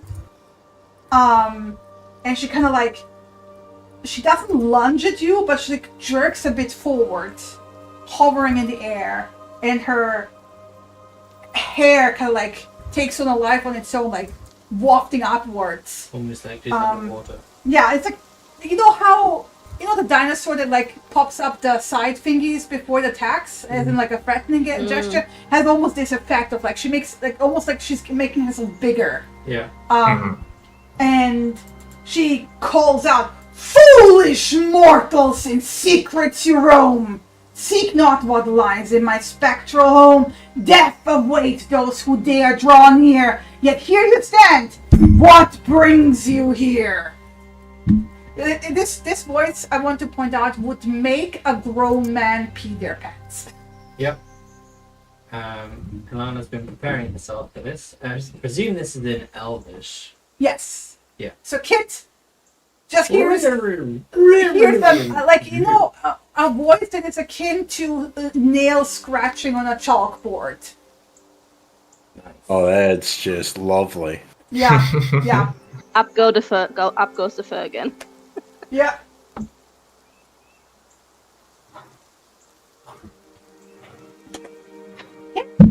So, Ilana, Ilana's no problem. Ilana's far more prepared at this and far more intelligent than I. She plans to rhyme. I can give you the gist of what she's rhyming, but not necessarily get it right. But she's going to rhyme a response because she figures that's the best way to communicate with her. Cool. And the response is going to be essentially, we're not here to seek her home, nor any treasure within. It's knowledge we're after, and your help to our kin.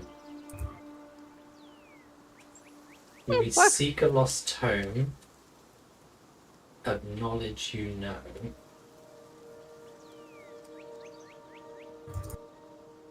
Your help would be appreciated, please. Now. I assume, like, Ilana would have run me better. Ilana, Thank you for the attempt. The attempt earns you an advantage on the roll. Yay.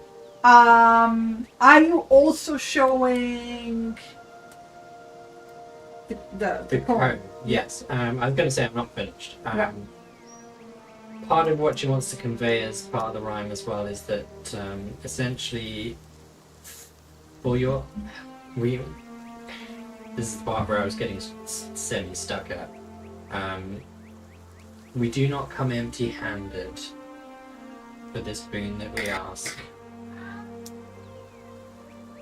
We present to you a comb and a mirror if you help us with this task. Are you showing the item? The mirrors, yes. She's not going to reflect the mirror at her. She's going to make sure the mirror is very reflecting. Yeah, and you're showing other books and the code. Okay. She will also point out that these come from friends.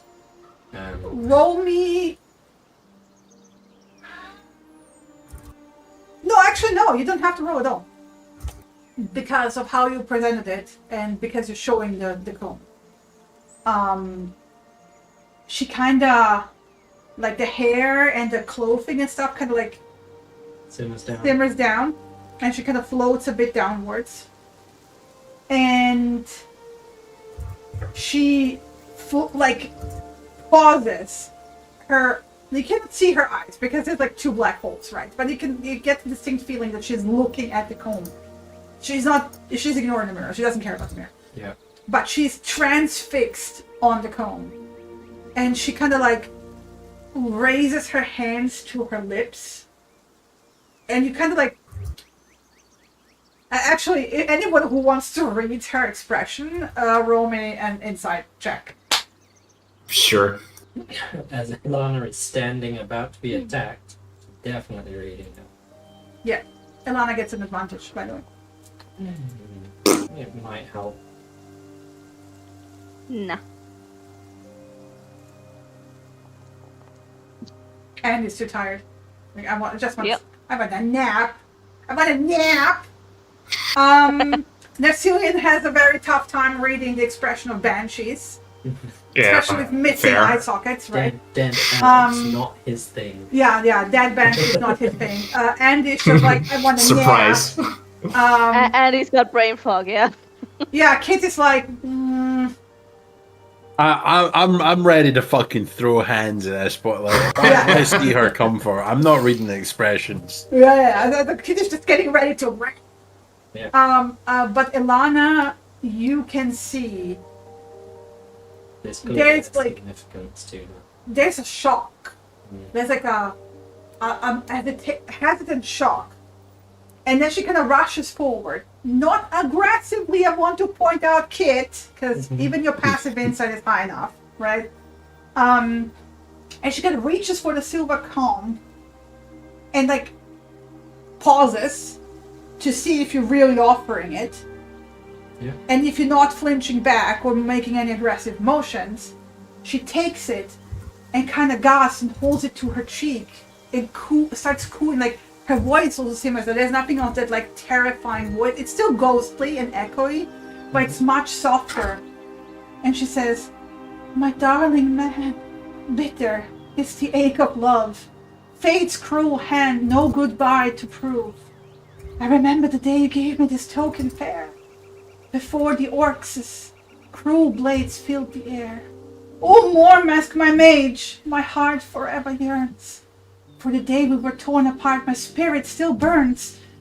But even in death, I hold on to our love's flame. And with this comb in hand, I whisper your name." And she looks at Ilana and says, "Listen closely, wanderers bold. A single question, let it be told. But heed this, travelers, this one request. A single query to answer your quest." AKA, you get to ask her one question. Yeah.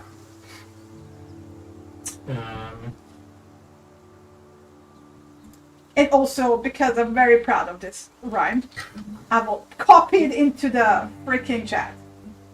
Nice.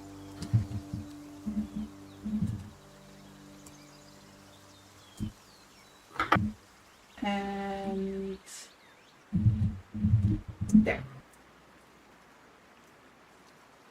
Because Ilana will remember it exactly. Well, her brain's full of a lot of stuff these days. There's only so much even she can remember.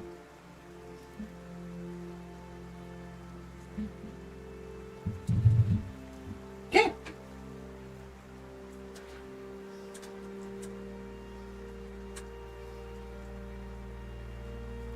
So you basically get to ask one question. Yeah.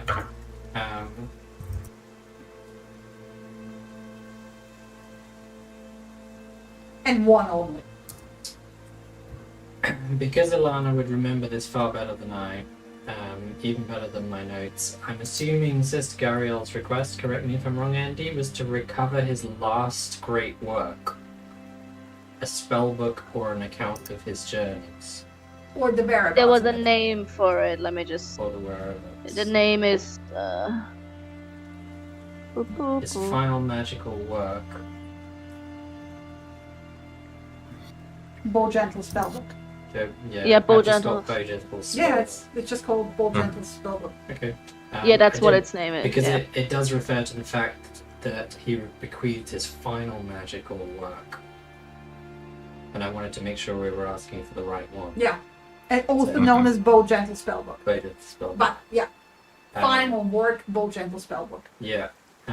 So we were to recover it or its location Yeah. so that we could ensure it didn't fall into the wrong hands. Mhm. And Alana is going to word it as such that we will protect it from all others because we're a friend to you and him. That's the present of the code. She will. And if she can furnish us with as much information about the location. Oh yeah, you're getting 4 rights.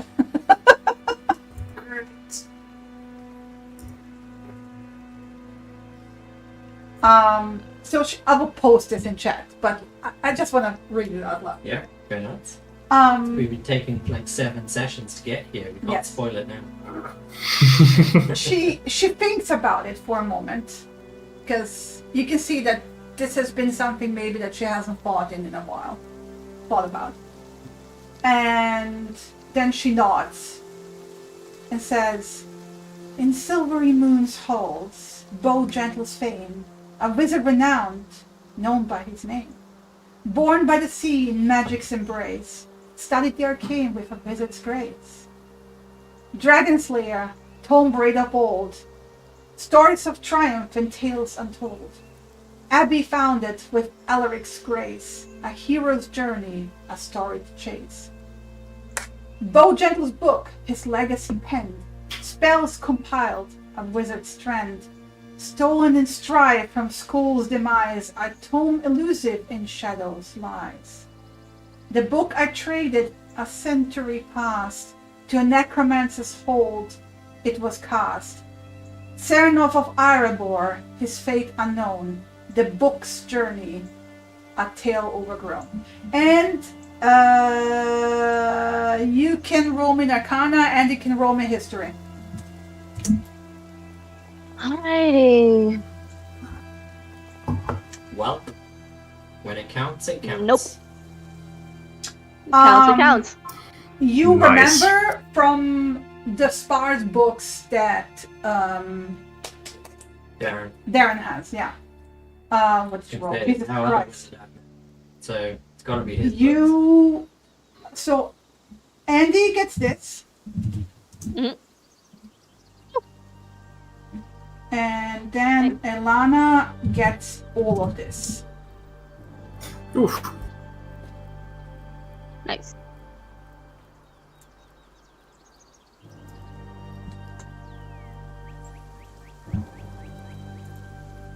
And in a similar rhyme at the end, she will like pause and kind of stretch out a hand towards you, Elana. And it's like, if you ever find, basically, I'm improvising here, so I don't have like a ready rhyme, but like what she says in rhyming is, if you ever find anything about her love and his whereabouts, where he went, Mhm. she would appreciate if you would come back and tell her.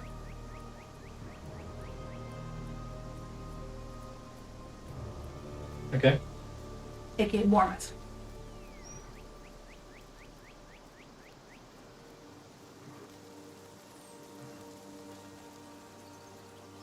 His name is what? Sorry, Mormas. Mormons. More mess. R him. It's in the rhyme. Where did you post the rhyme? In Discord chat. No, it's freaking like there. Right then. Sorry.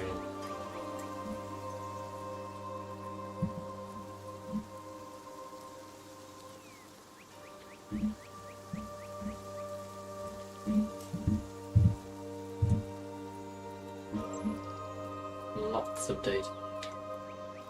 Mm-hmm.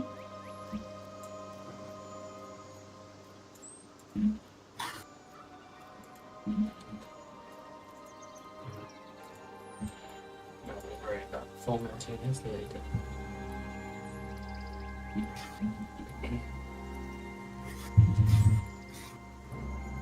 Ooh.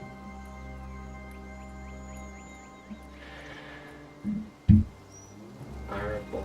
Great. The last place I want to go to. And you get all 250 XP at this point. Nice. It's in the chat. Oh hell yeah! Going. I still need to level up past 2. That's fine. That's Yeah. that's coming. I'm at 1,986 out of 900. Yeah. And then she kind of like goes backwards into Presumably the she tree. leaves the mirror behind. Yeah, she leaves the mirror behind. And she kind of floats backwards in a tree and goes invisible. Okay. And Ilana just still facing her direction, like takes steps backwards. Yeah. Until she gets near the cart and then turns around. You have a banshee friend. We have a banshee friend. Sort of. Hell She's yeah! not hostile. That went really well. Good job. Yeah, good job. Seriously. Also, Kit didn't understand any of this, so you guys want to explain to Kit what just happened? Ilana will give them all the brief rundown that the book is likely somewhere in Irable, which is the city in the Western Heartlands. That was kind That's of... like a trading hub, right? Yeah, it's like ruled by a council of 6 merchant families. They each control a different district of the city. But she traded the book to a necromancer, I think. Yeah, I got that one. At least I heard it. Son of the Vulnerable, but his fate's unknown, so he might be It's back a in lead, at Irable, least. He might have gone off to found his own place and died and lost everything. Yeah. But It's a name, it's a city, it's a lead. question is, do we tell Sister Gary this information? This is Yes, not, I mean- this is not some trinket we're passing knowledge of. This is an exceptionally powerful Archmage's spellbook. The likes of which the magic could be in. From PrimaGames.com. One of the Alexa, shut up! Considering that we don't have the exact location of it, nor do we have it at hand, I think it's best to give the information over to Sister Garel, because having her and the I think Harpers, right? Correct me if I'm wrong. Yeah. And the Harpers having that lead to follow is better than potentially having a necromancer or whoever else he dealt with have that book. Is yeah. I mean, this was 100 years ago. Like, if we really wanted to use what was in the book, probably would have done so. Maybe it just needs time. Yeah. But yeah. Maybe it needs times, maybe it's trading hands, I don't know. But I think it is the best, at least from my opinion, the best option to give that information over. Okay. I mean, you know Sister Gariel the best. And Anna and you, Andy, you seem to know a little bit more about the Harpers. I just know from the stories, but that's it. I cannot judge if it's safe with them. I think it's safer than with potentially a necromancer.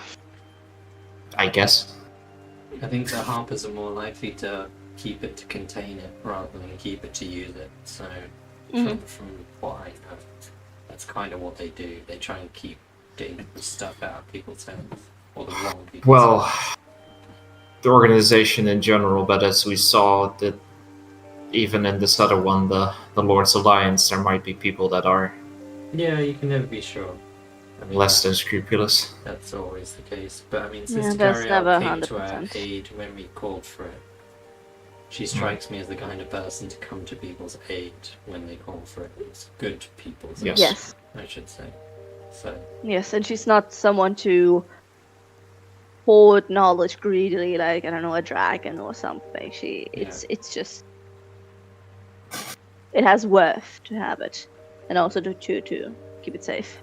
Can we navigate around the clearing safely without? Yeah, intruding from on this the home? side, you actually easily see the trail that leads to this place. Okay. It's kind of overgrown, but like with some chopping, you can like get the cart there easily, and you'll find your way to Coneybury.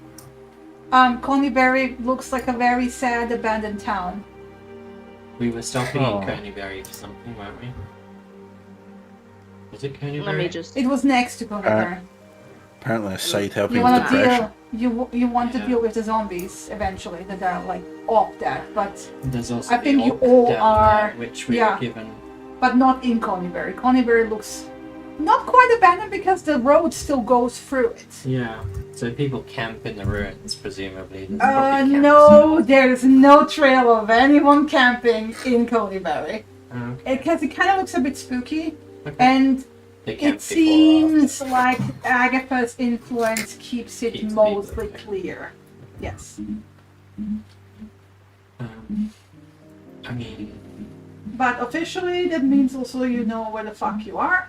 So give me a second. we do. I'm of a mind that we should head home.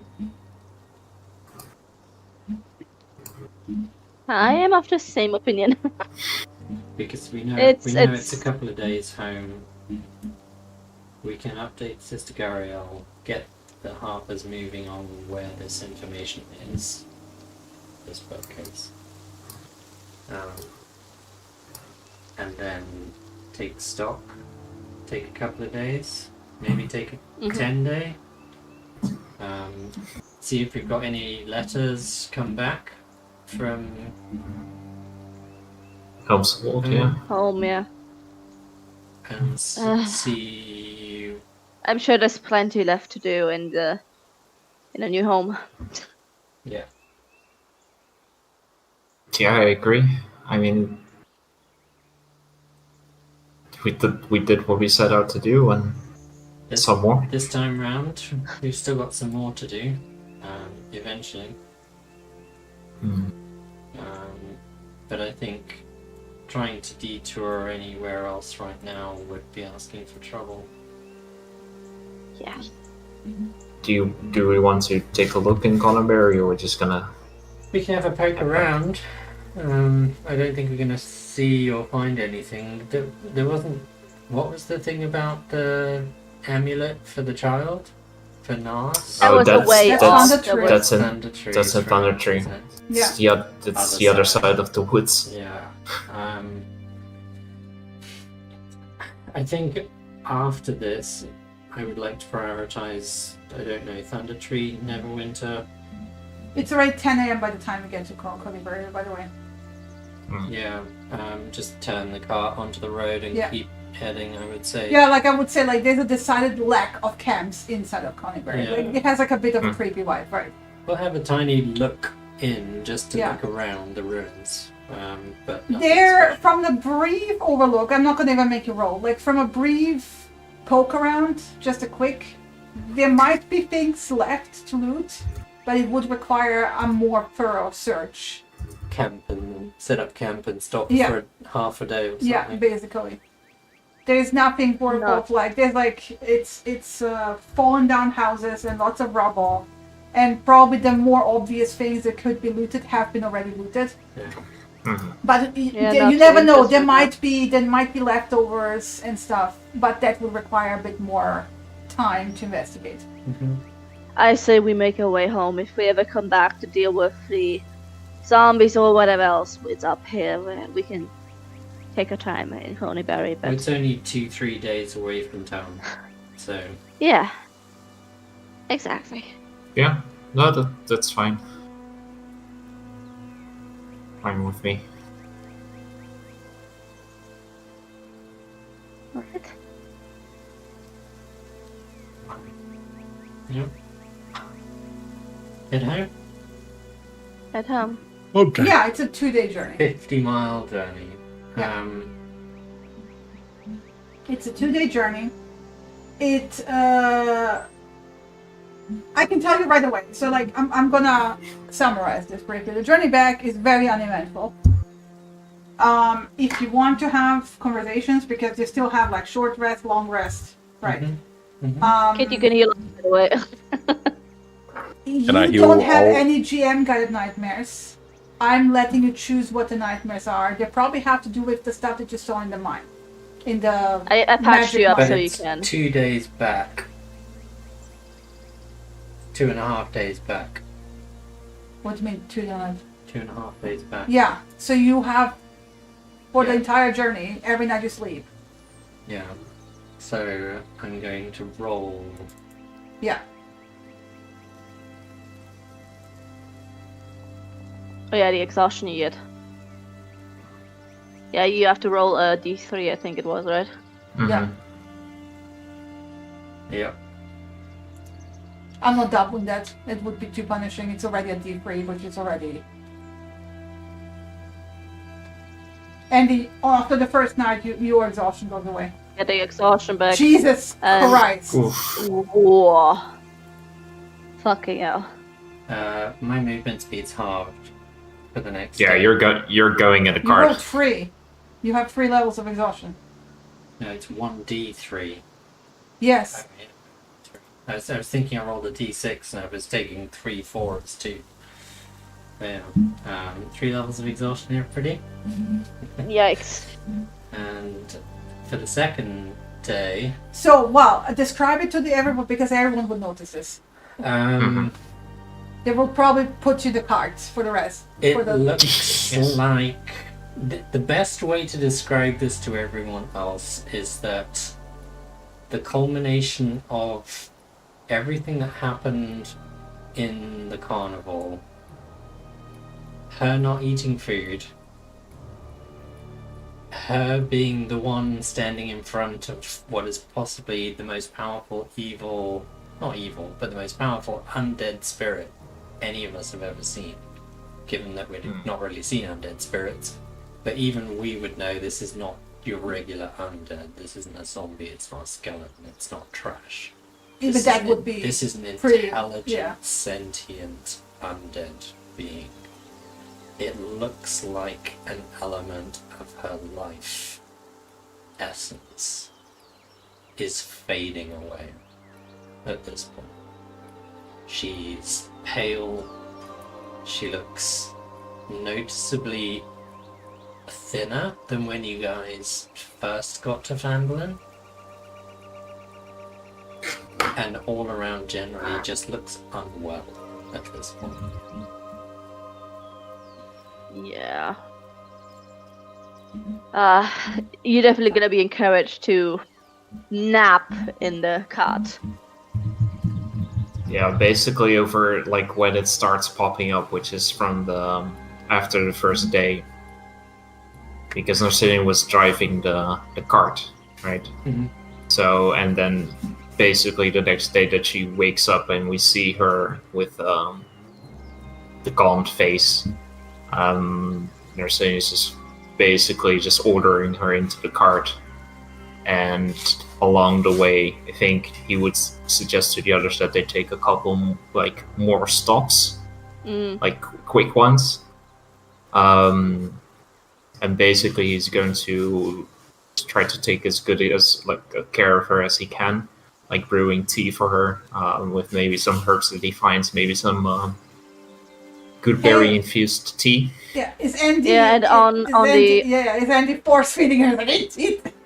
Yeah, she's not force feeding her, but she's encouraging her more than usual, and also in the cart when she's in the cart, she's making almost like a nest with whatever soft material she has, like everyone's blankets, everyone's discarded winter cloaks, so nothing jostles her too much during the Is journey. Kit offering her cupcake? Yeah, of course. Mm-hmm. Although basically, like Narcinian will like keep her bundled up all the times, like as much as possible. Kind of like the idea of like sweat it out, you know. Oh, and it's also It's like- Kit like doing the thing that cats do when somebody feels bad. They like climb on top of the sick person. Not sure a 15 purring kilogram to cat heal. would do a Well, but she can cuddle up 45 to it, Lana. kilogram woman any good. She can cuddle up Purring to to it. heal, yeah. Purring heal, yeah. Mm. Purring meal, yeah. Yeah. Next to me potentially. Yeah, you get a purring And- Kit next to you. and there's also the opportunity to knock Alana out if she's not sleeping. Yeah. Oof. Practice my new monk fist. Yeah. Bam. Doesn't have But- it yet. But yeah. Sleep. Yeah. Fucking pressure point on Lana's neck. Just Just Yeah. get her to around. sleep. You can do acupuncture with the nails.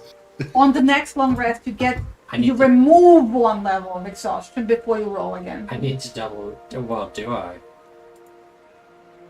Yes. Because it doesn't. Well, you- it You says- roll at the end of the long rest, or It says whenever you take a long rest, instead of reducing your exhaustion, you have to make a DC 12 saving throw. okay, well then you have to make Yikes, one with okay. disadvantage first, and then you Yikes. remove Yikes. 1 because you're still on taking 1 long rest.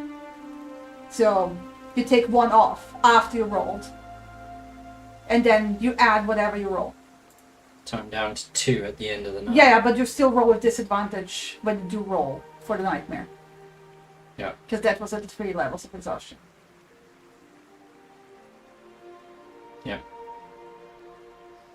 Just double checking. I'm imagining now at this point, like, she sounds like Bella in that part of Twilight where she's like having nightmares and screaming. Hopefully she doesn't. yeah. I'm going to roll a Constitution check as well. Nursing is not going to sleep.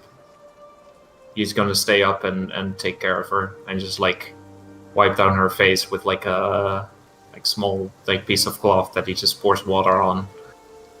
Like, this is like full on PTSD, Chris. Like, Well, I was curious, like, what the exhaustion levels actually were. well, exhaustion level 3 gives you disadvantage on ability checks, speed is half, and disadvantage on attack rolls and saving throws. So add the third one back, roll your thingy. Well, I was just going to roll it with disadvantage anyway. Yeah. But yeah, sure. Now take 1 off. So 2 plus whatever d3 you roll. But yikes. Okay. You're back at So 3. You're back at 3. Yeah. Yeah. So it doesn't get worse. Yeah. I will be And right back. that's the end of the second day's nightmares. Yeah. So that's the end of the nightmares. And this is also about like you midday through the 3rd day, you kind of arrive in Phandelver, where she doesn't look super great, but she seems to like it gives her a sense of like She doesn't look good at all. This is the No. worst you've probably ever seen her. But it seems like the familiarity of Phandelver does calm you down a tiny bit. I'm not saying it removes the pre-exhaustion. It's just It's a bit empty. yeah.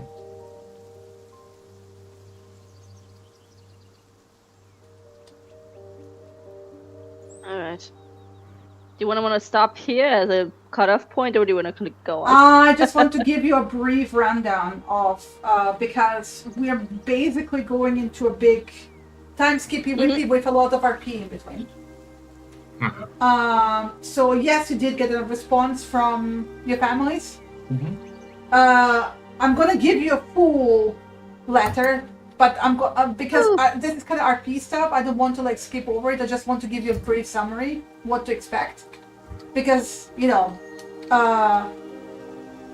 going into the leveling time skip pretty much as well, right? But basically the response from your families is more or less that they made it to Helmshold, they're fine. However, Helmshold didn't really welcome them with open arms, and they're kind of bound to making camp outside the walls. And they haven't really found a new home yet, which was very discouraging for them. And they're kind of looking for other options, and they're like sending like the usual hopes of like, I hope you guys are fine. And they're not directly asking you to come back, but you kind of can read between the lines that what they were hoping to find, they didn't find in Helmshold. Like they didn't find a home yet. So they're like, Oh. and Mingy will also. Is it Mingy, the daughter? Yeah. Mingy will tell you, like, yeah, they kind of like, they were looking all over the city, and they kind of were pointed outside to where the, no, it's not fugitives, what you call, like, people. Refugees, yeah, thank you. It's basically like a medieval refugee situation, like, where, you know, they didn't really take on more people, and they kind of like let them sit outside the walls. It's not unsafe because it's at the but like if anything were to happen, if anything were to attack household, people outside the walls would be the first. Yeah. And they're living in tents and not in very great hygienic. You know, Mingy said like it's kind of like not great. It's like swallow camps. Yeah, swallow camps. Who else is thinking that Phandelver has a couple of free houses left? Yeah. Yeah. How big was our village? It was like 50 people. Yeah, after the attack, yes. Yeah. 50-something people. And we have 4 of the 50. Yeah. So there's only like 45 left. Yeah, but still, they can't, like, in tents without, like, you know, easy access to water, easy access to bathing, to hygiene conditions, with food, you know. They could contribute to rebuilding Phandelver far more than building some squatter camp. Yeah. Plus, they're already farmer people, which fit perfectly in. Yeah. Yeah, for sure. And they're like looking for options, but at the moment, like, they're where they are. They have traveled this far. They're not like they don't want to give up immediately, because they're built from sturdier stuff.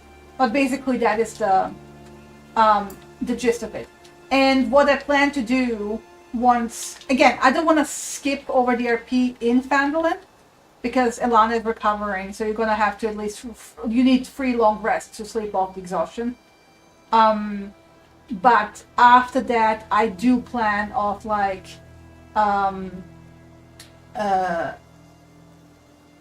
Sister Gariel taking Andy to Neverwinter, and Darren taking Elana to Neverwinter as well. Because there's actually a wizard academy in Neverwinter, and he knows people in there. He wants to like help. But also, it's very like obvious that like maybe you guys should take a visit to your families and check on them. Yeah. And you also have the whole Thunder Tree. So basically, that's my plan of like gently, not so gently, nudging you towards Neverwinter and Thunder Tree. Yeah, that was kind of the plan. Oh yeah, no. After those letters, that's priority. Yeah. It's all right, Lion. When they're in Neverwinter doing their stuff, you and me will go on a bender. We'll go pub crawling. Yeah, that's gonna be some fun nights. Get into all sorts of trouble. So yeah, that's the plan for next session. Basically, do time skippy whippies. Maybe even spend like 2 sessions, because Neverwinter's a huge city. I just don't want to do anything major Neverwinter. It's mostly going to be related to you guys leveling, right? Yeah. But it also means I'm going to spend this week. Just going to point out, Kit might want to come to Neverwinter for the bender, yes, so that Elana can sell that sword. But yeah, Kit wanted to come with you anyway for the sword. Yeah. And I still am probably after all this happening. A, he wants probably to check in on his parents, and B, I don't think he would let Elana be alone after all this. Nope. He's going to be very annoying, but expect that from the coming 3 days in Phandelver and that RP as well, because I don't want to skip over that. Yeah. Okay. But basically, you can kind of give it a think of like which direction you want to take it. Can you give me the time of day and the day we return to Phandelver? It's because it was 10 a.m. on the 16th. It was so it was around noon on the 18th. It's noon. You travel for half a day. The last stint, like for 3-4 hours. It's a 2.5 day journey. Yes. Okay. So if we left a day of journey is 8 hours, not the full day. You cannot travel. Midday the 18th, right?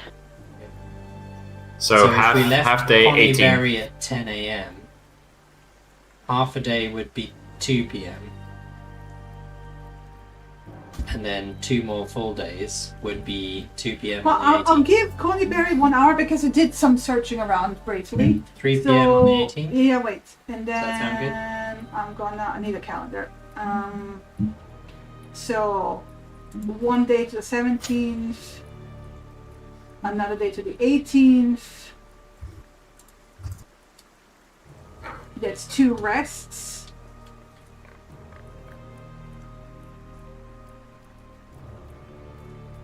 Yeah, you arrive on the 18th around noon.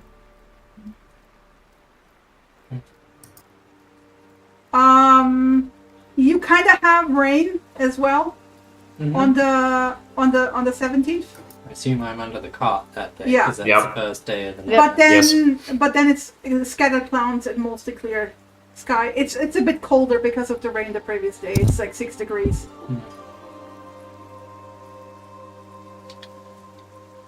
So we arrived just after midday.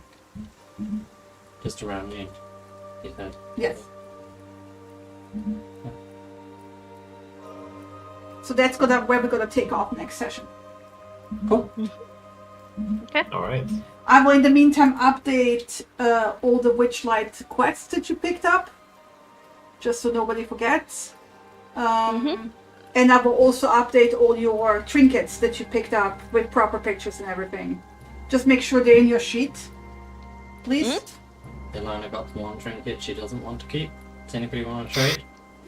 Actually, that might have been something for RP on the road before she gets sick. But we can do the next session. But like again, I'm Yeah, we're planning gonna- at least I the also next 1 or 2 sessions on you leveling and going to Neverwinter.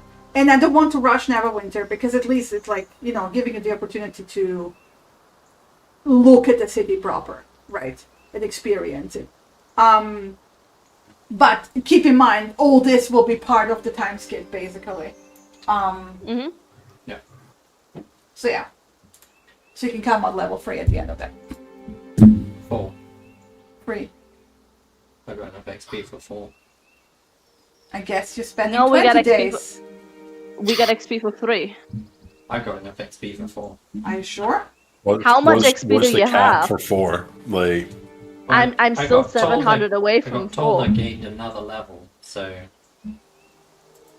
No, it just says It's that just because it's it complaining there's a about level reminder. 3. Yeah, Yeah. yeah, it's complaining about level Yeah. 3. Yeah, Yeah. we still got like They- 6 to 700 to level 4 remaining.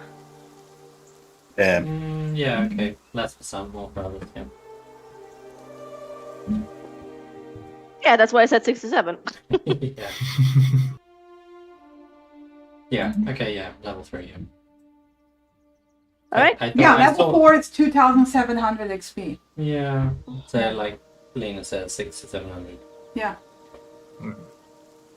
I was specifically careful not to ding you to level 4 all the Okay. way because you were complaining about your spells. Was I? Yes, Was I? yes, Was I? yes. Okay. So at least I want to give you the opportunity to sell the sword. Yeah. Okay, do we want to do favorite moments? Yes, we want to do favorite moments. Alrighty. pie eating contest. Or, sorry, cupcake eating contest. I really enjoyed the snail racing. The snail racing that was was fun. pretty I got great. into it, yeah. Yeah. It was fun. Like I said, I got weirdly competitive about it. You won! Yeah. Yeah, it makes sense, yeah. I think my favourite moment wasn't a specific moment throughout the session, but it was about the highs and lows. And at some point in the session, for Ilana specifically, it became a kind of everyone's happy, everything's going great, things are starting to slide. Things aren't looking good. Things are looking terrible. Things are looking horrendously bad. Yeah. And it was that kind of that peak and trough of emotion, but in just everybody had. You could tell there was a bit of tenseness toward the end. There was a bit of worry towards whether she was going to roll another 3 for the exhaustion levels or not, Mm-hmm. and end up I think the most my character's ever been exhausted is 3 exhaustion levels. I don't Yeah. think I've Yeah. ever gone past that. Man, that's like really dangerous because like at 6 you die. At 6 you just die. Mhm. Yeah. And Yep.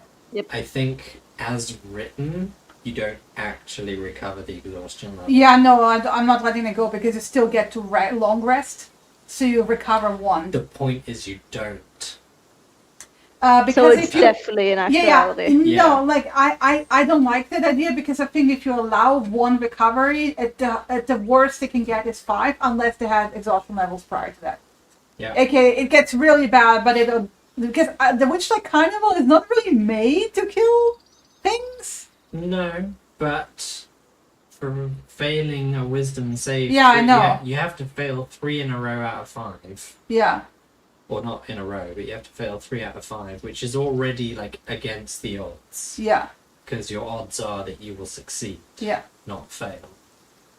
So for anyone who does fail 3, then yeah, you get nightmares. But you could have had D8 days worth of Yeah. nightmares. You could have had 8 Yeah. days of nightmares Yeah. where you're gaining an exhaustion. every Exactly. day. Yeah. Oh yeah. Yeah, I think Ilana, just generally through the carnival, I think the last 2 sessions or whatever, how long we stayed here, had the most ups and downs of good and bad. Yeah. She won the crown, but she also had the performance. She also had a bunch of good stuff happen, but also she had a lot of lows. Yeah. Like she was actually, I finally didn't say that she's the only one who didn't have a specific fear vision, but still got the nightmares. Like that's such bad luck. Yeah.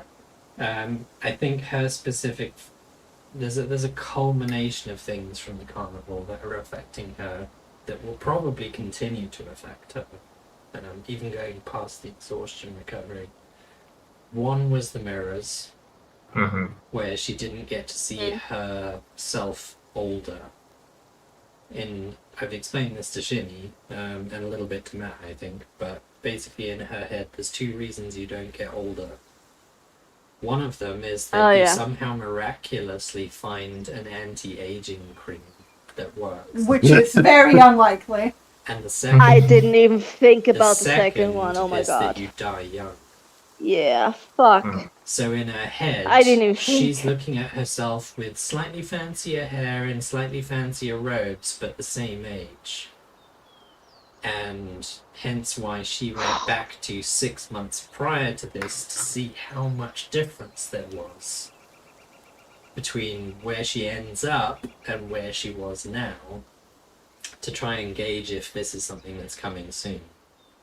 So of course, That's terrifying. when it comes to the mystery minecart, her greatest fear wasn't shown. And that already makes it wonder if it's not shown because she doesn't get to see it happen. Not sure Yikes. about that. Because the fears is not about Yeah.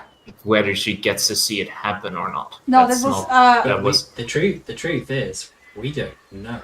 yeah, the truth is GM fucked up. In character, Yeah. it is a valid questioning if she's already in that path, Yeah. in the dark path. true. And we know from her detect magic, keep in mind she's the only one of us who did detect magic, she saw how much of it was illusory and how much of it was actual. And she has a pretty good take on how much of that carnival is binding and how much is not. And you've already got to factor in that if Kit can literally give away inches, Yeah. they can literally find magic to take in. I want to say I kind of partially fucked up, but like I didn't.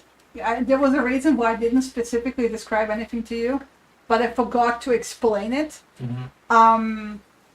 Is because all the other fears sort of look like them dying because, Andy being bitten to death by spiders, Abo, burning to death, and then Kid starting. Hey, my fear was not me burning to Yeah, death. I know, Yeah, but Andy wouldn't have been everyone... bitten to death. She would have choked under the. Yeah, but Well, like again, everyone kind of sees it slightly different. Yeah. Like Lana didn't necessarily see it the way you guys see it. So she basically saw you guys dying to those 3 things. Because her biggest fear is you dying. And her being powerless to stop it from happening. Yeah. No. So, hence why she didn't get like anything specific described to her, because she only needed to see you guys. She basically got Yeah, you see guys your all went fears with concepts. Yeah. Yeah. I feel kind of dumbassery about that now because like I went with base object fear. Like there's Maybe a lot it's of other fine. stuff that I could have But gone that's with. how- No, That's I what- mean that that's is fine. that is That's what still a fears base are. object fear. Yeah. Like, That's what fears are. fear of spiders is warranted. There's some scary fucking spiders out there. Yeah. Mm. And if it's like really like like a phobia, like that's not even you're not even scared about the like physical thing. It's still a concept. Like still like everything. It takes such a big form in your mind. Yeah. Like so for me, it's very valid that you chose that one. I'll admit, I was thinking of bringing back an old Okay, thank character you. fear that Ooh. Shen might remember. Shen, do you remember? Was it Allison, the World of Warcraft character? What was the fear again? Petrification. Ah. Oh. Hmm. Yeah, but Kit, it would have been weird because she doesn't know Yeah, anything like like that. That's why I didn't go for it, because Yeah. we don't even know what petrification It is is, as far as I'm yeah. aware. Mhm.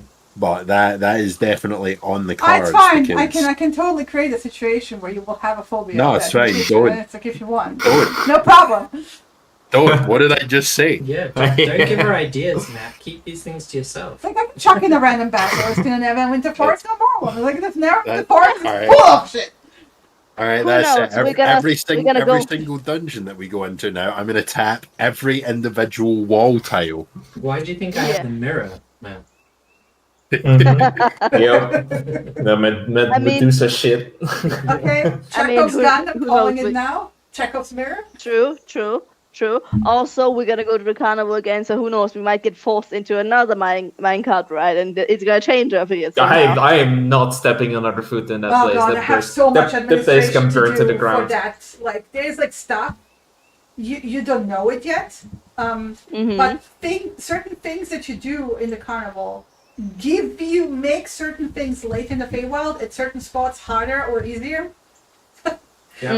Mm. I didn't want to tell you, Love of course, that. because I didn't want to be like, oh, now we have to do everything. Well, right? no, but you might do something and fluff it, and that makes Yeah. two things in the favor Yeah. harder. So if you And think you're so going to what- fluff something, you might as well not do it. Yeah. And so, what are we looking at? What's our difficulty slider I don't know. set to? I'm not telling you. Currently, it's set to just we're fucked, but Oh, we'll find out later. Depends on what we do currently next it's set to, you don't have to think about it until next time. Hmm. Nice. Oh, Shin, you didn't share your favorite moment. What was yours? I didn't have and actually, I really liked you guys helping. That was really like a relief. You guys helping with the snails. Mm. Oh yeah. Because I had so many windows open. Like I had the pixies open, I had the descriptions open, I had the snail names open, I had all of it open. Mm. The Witchlight Carnival was very demanding in the amount of shit I need to keep track of the entire time. But I really like it, and I also really like it as this mechanism of.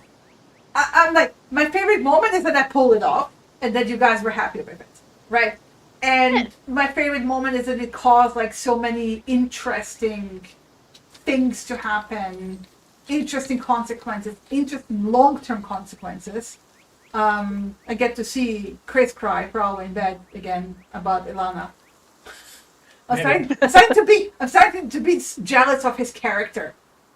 We were talking about Ilana in bed.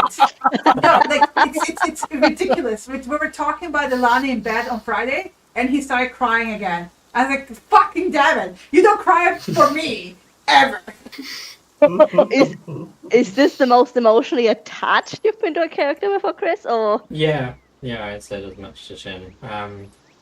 For whatever it is, I have an awful lot more invested in Alana than I've ever invested in many other characters, to the point where like with Vieira, at the end of the session, I was tracking kind of how she was doing mentally.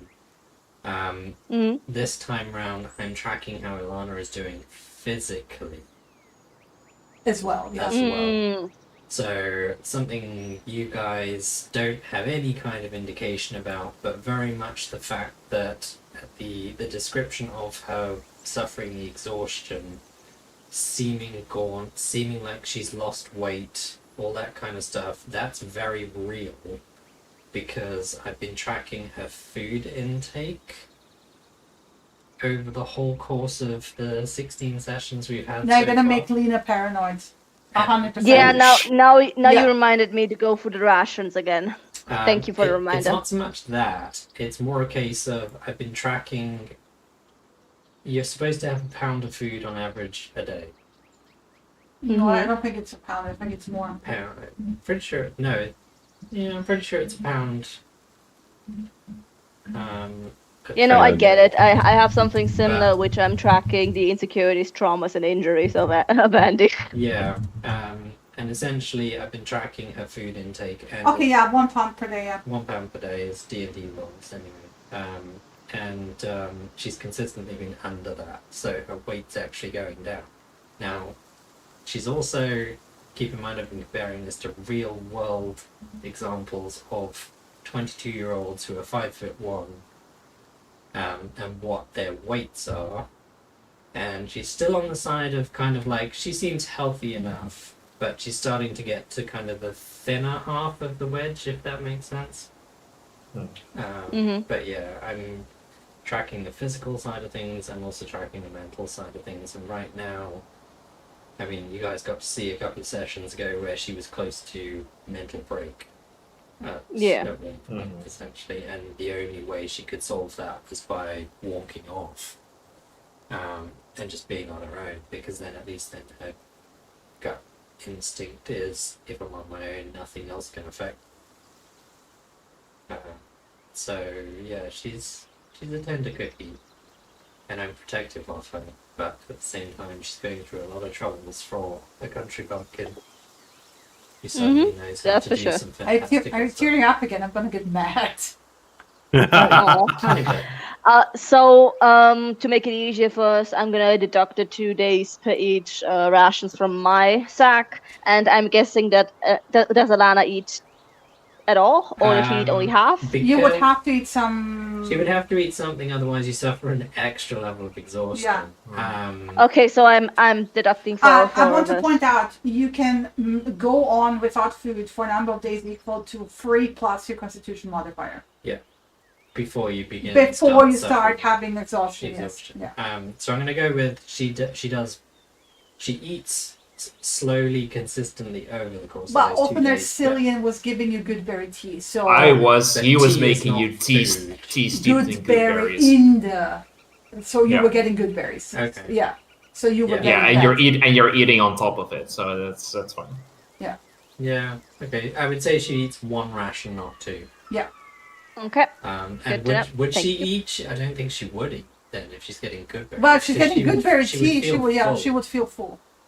And she would probably refuse the food. Yeah. In that case. Probably if he would see that she's kind of like before, she's getting ill and she's not really eating that well, then he would go for the tea, and just knowing that at least it would give her enough sustenance, give her enough energy. Let's just say that she was getting good berry and in the tea, so basically that was keeping her. That was her nutrition. Andy, don't bother doing rations because I have enough good berries for everyone. Yeah. Okay. I have 10 every day, so that's. At this point, I'm going to give up the awesome feats that I found just so I can take chef.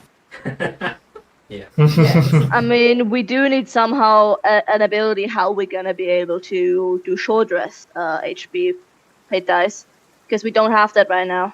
Yeah. We need that. Yeah, I'm just gonna point out we do have a chef, a gourmet. You have him at home, yes. Yeah. It's worth remembering. Yeah, a whole, but not with the party. Not Not yet. with a party where we can do short rest. Not yet. Because if we can short rest heal, then the Song of Rest is also useless for bards. Yeah, let's just start dragging Willem around with you.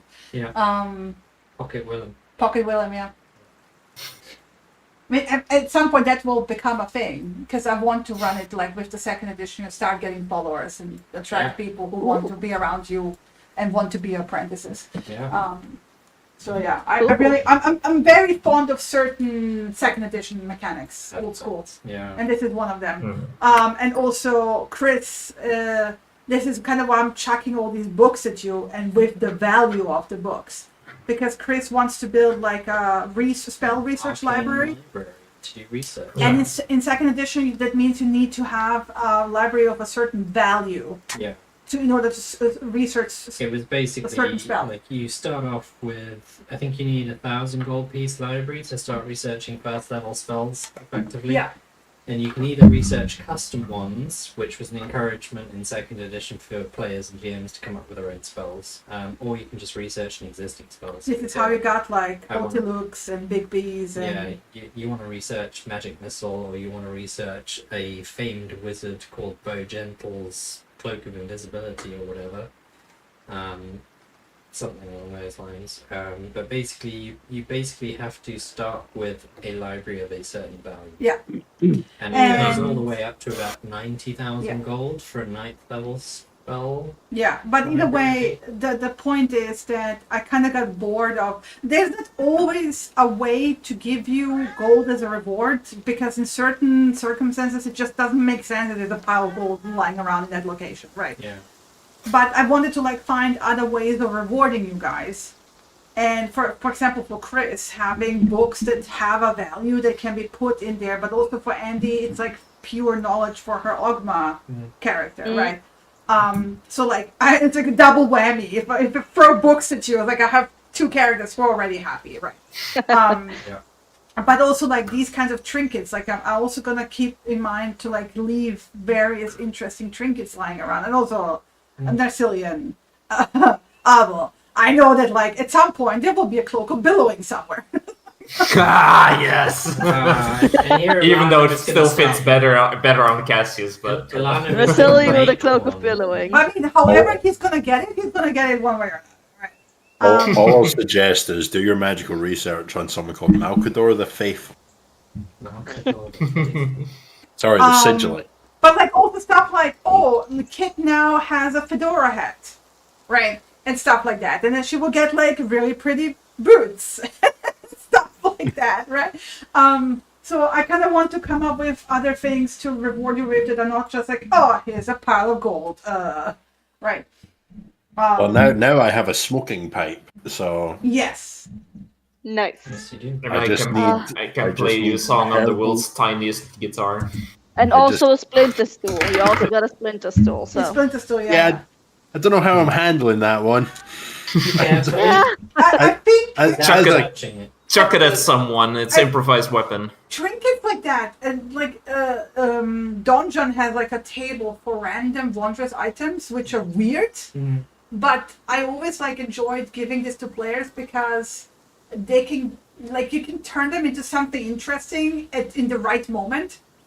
Like this splinter stool, it's like oh hi city guard, hold this for a moment. Yeah. Give it to your worst enemy, yeah. Yeah, give it to your worst enemy and they will have a splinter, and you know how distracting that can be, right? So like, used in the right moment, it's a very random and horribly useless item, except for that one moment where it will like, oh fuck yeah, this is gonna be great. So it's all right. As a I carpenter, love, can but present if it nothing as- else, you can also trade it in the Feywild for interesting other stuff. Yeah. But like sometimes I think it's really interesting just to give people interesting stuff and just to see what they do with it. Yeah. So yeah. Definitely. Anyway. I mean, if I keep this sock, I can start a coal business. Yeah. Eventually. Yeah. The nugget of coal doesn't disappear, so. That's Now, how big is the nugget? Is this Minecraft logic where like 4 nuggets make a single piece, and then 9 of those makes a block? Like what? How big is the nugget? What is the logistics here? I guess the answer is slightly bigger than a golf ball. I will say a nugget is the size of a Minecraft nugget of coal. Okay. And it's like, what, So 9 of them make a block? Yeah. There you go. Well, no, and so there's nugget, there's coal, and then there's coal block. I think it's 4 nuggets make a single coal, and then 9 of those coal make a block. I don't think you have coal nuggets, you have just coal. And 9 of them Yeah, make a but block. there's Confusing other it- ones. No, that- you have like iron nuggets, yes. Coal nuggets are mod. No, it's just a coal piece of coal, and 9 of them make a block. That like. All right, all we need now is iron, and we can make a flint and steel, and we get obsidian, and then boom. Yeah. And then eventually you'll have a diamond pickaxe with fortune free. Yeah. Yeah. Then we're in the nether, and we're sorted. Yeah. Anyway, Or- so that's the plan. However long it takes for you to finish Neverwinter leveling, it takes. I'm not gonna rush you through it. But I just wanted to give you like a 20 brief. days minimum. 10 days for training, 10 days for selling the sword. Yes. But Plus some again, pub crawl. I didn't want to rush any of that, but I also wanted to give you a heads up on what I'm planning next, so you kind of can start thinking about it. Yeah. So you don't think about something completely else and be like, oh, but I wanted to do this thing. It's like, no. Yeah. No. We just need to save the sword coast first. Yeah. Totally. Yep. Get 700 XP, 750 odd for some, so that we can hit level 4. Yeah. Okay, go. Cool. But otherwise, that's it, Alright. you guys. Yeah, have a nice day. Good night, everyone. Time Next for me week. to make up a character in the 14 benchmark and give that a whirl. Ooh. Oh, yeah, enjoyed that. Yeah, I mean, I've just booted it up there. If I can, I don't actually select what to build. Mhm. That'll keep you busy. Right. Signing Oh, off. yeah. Good night.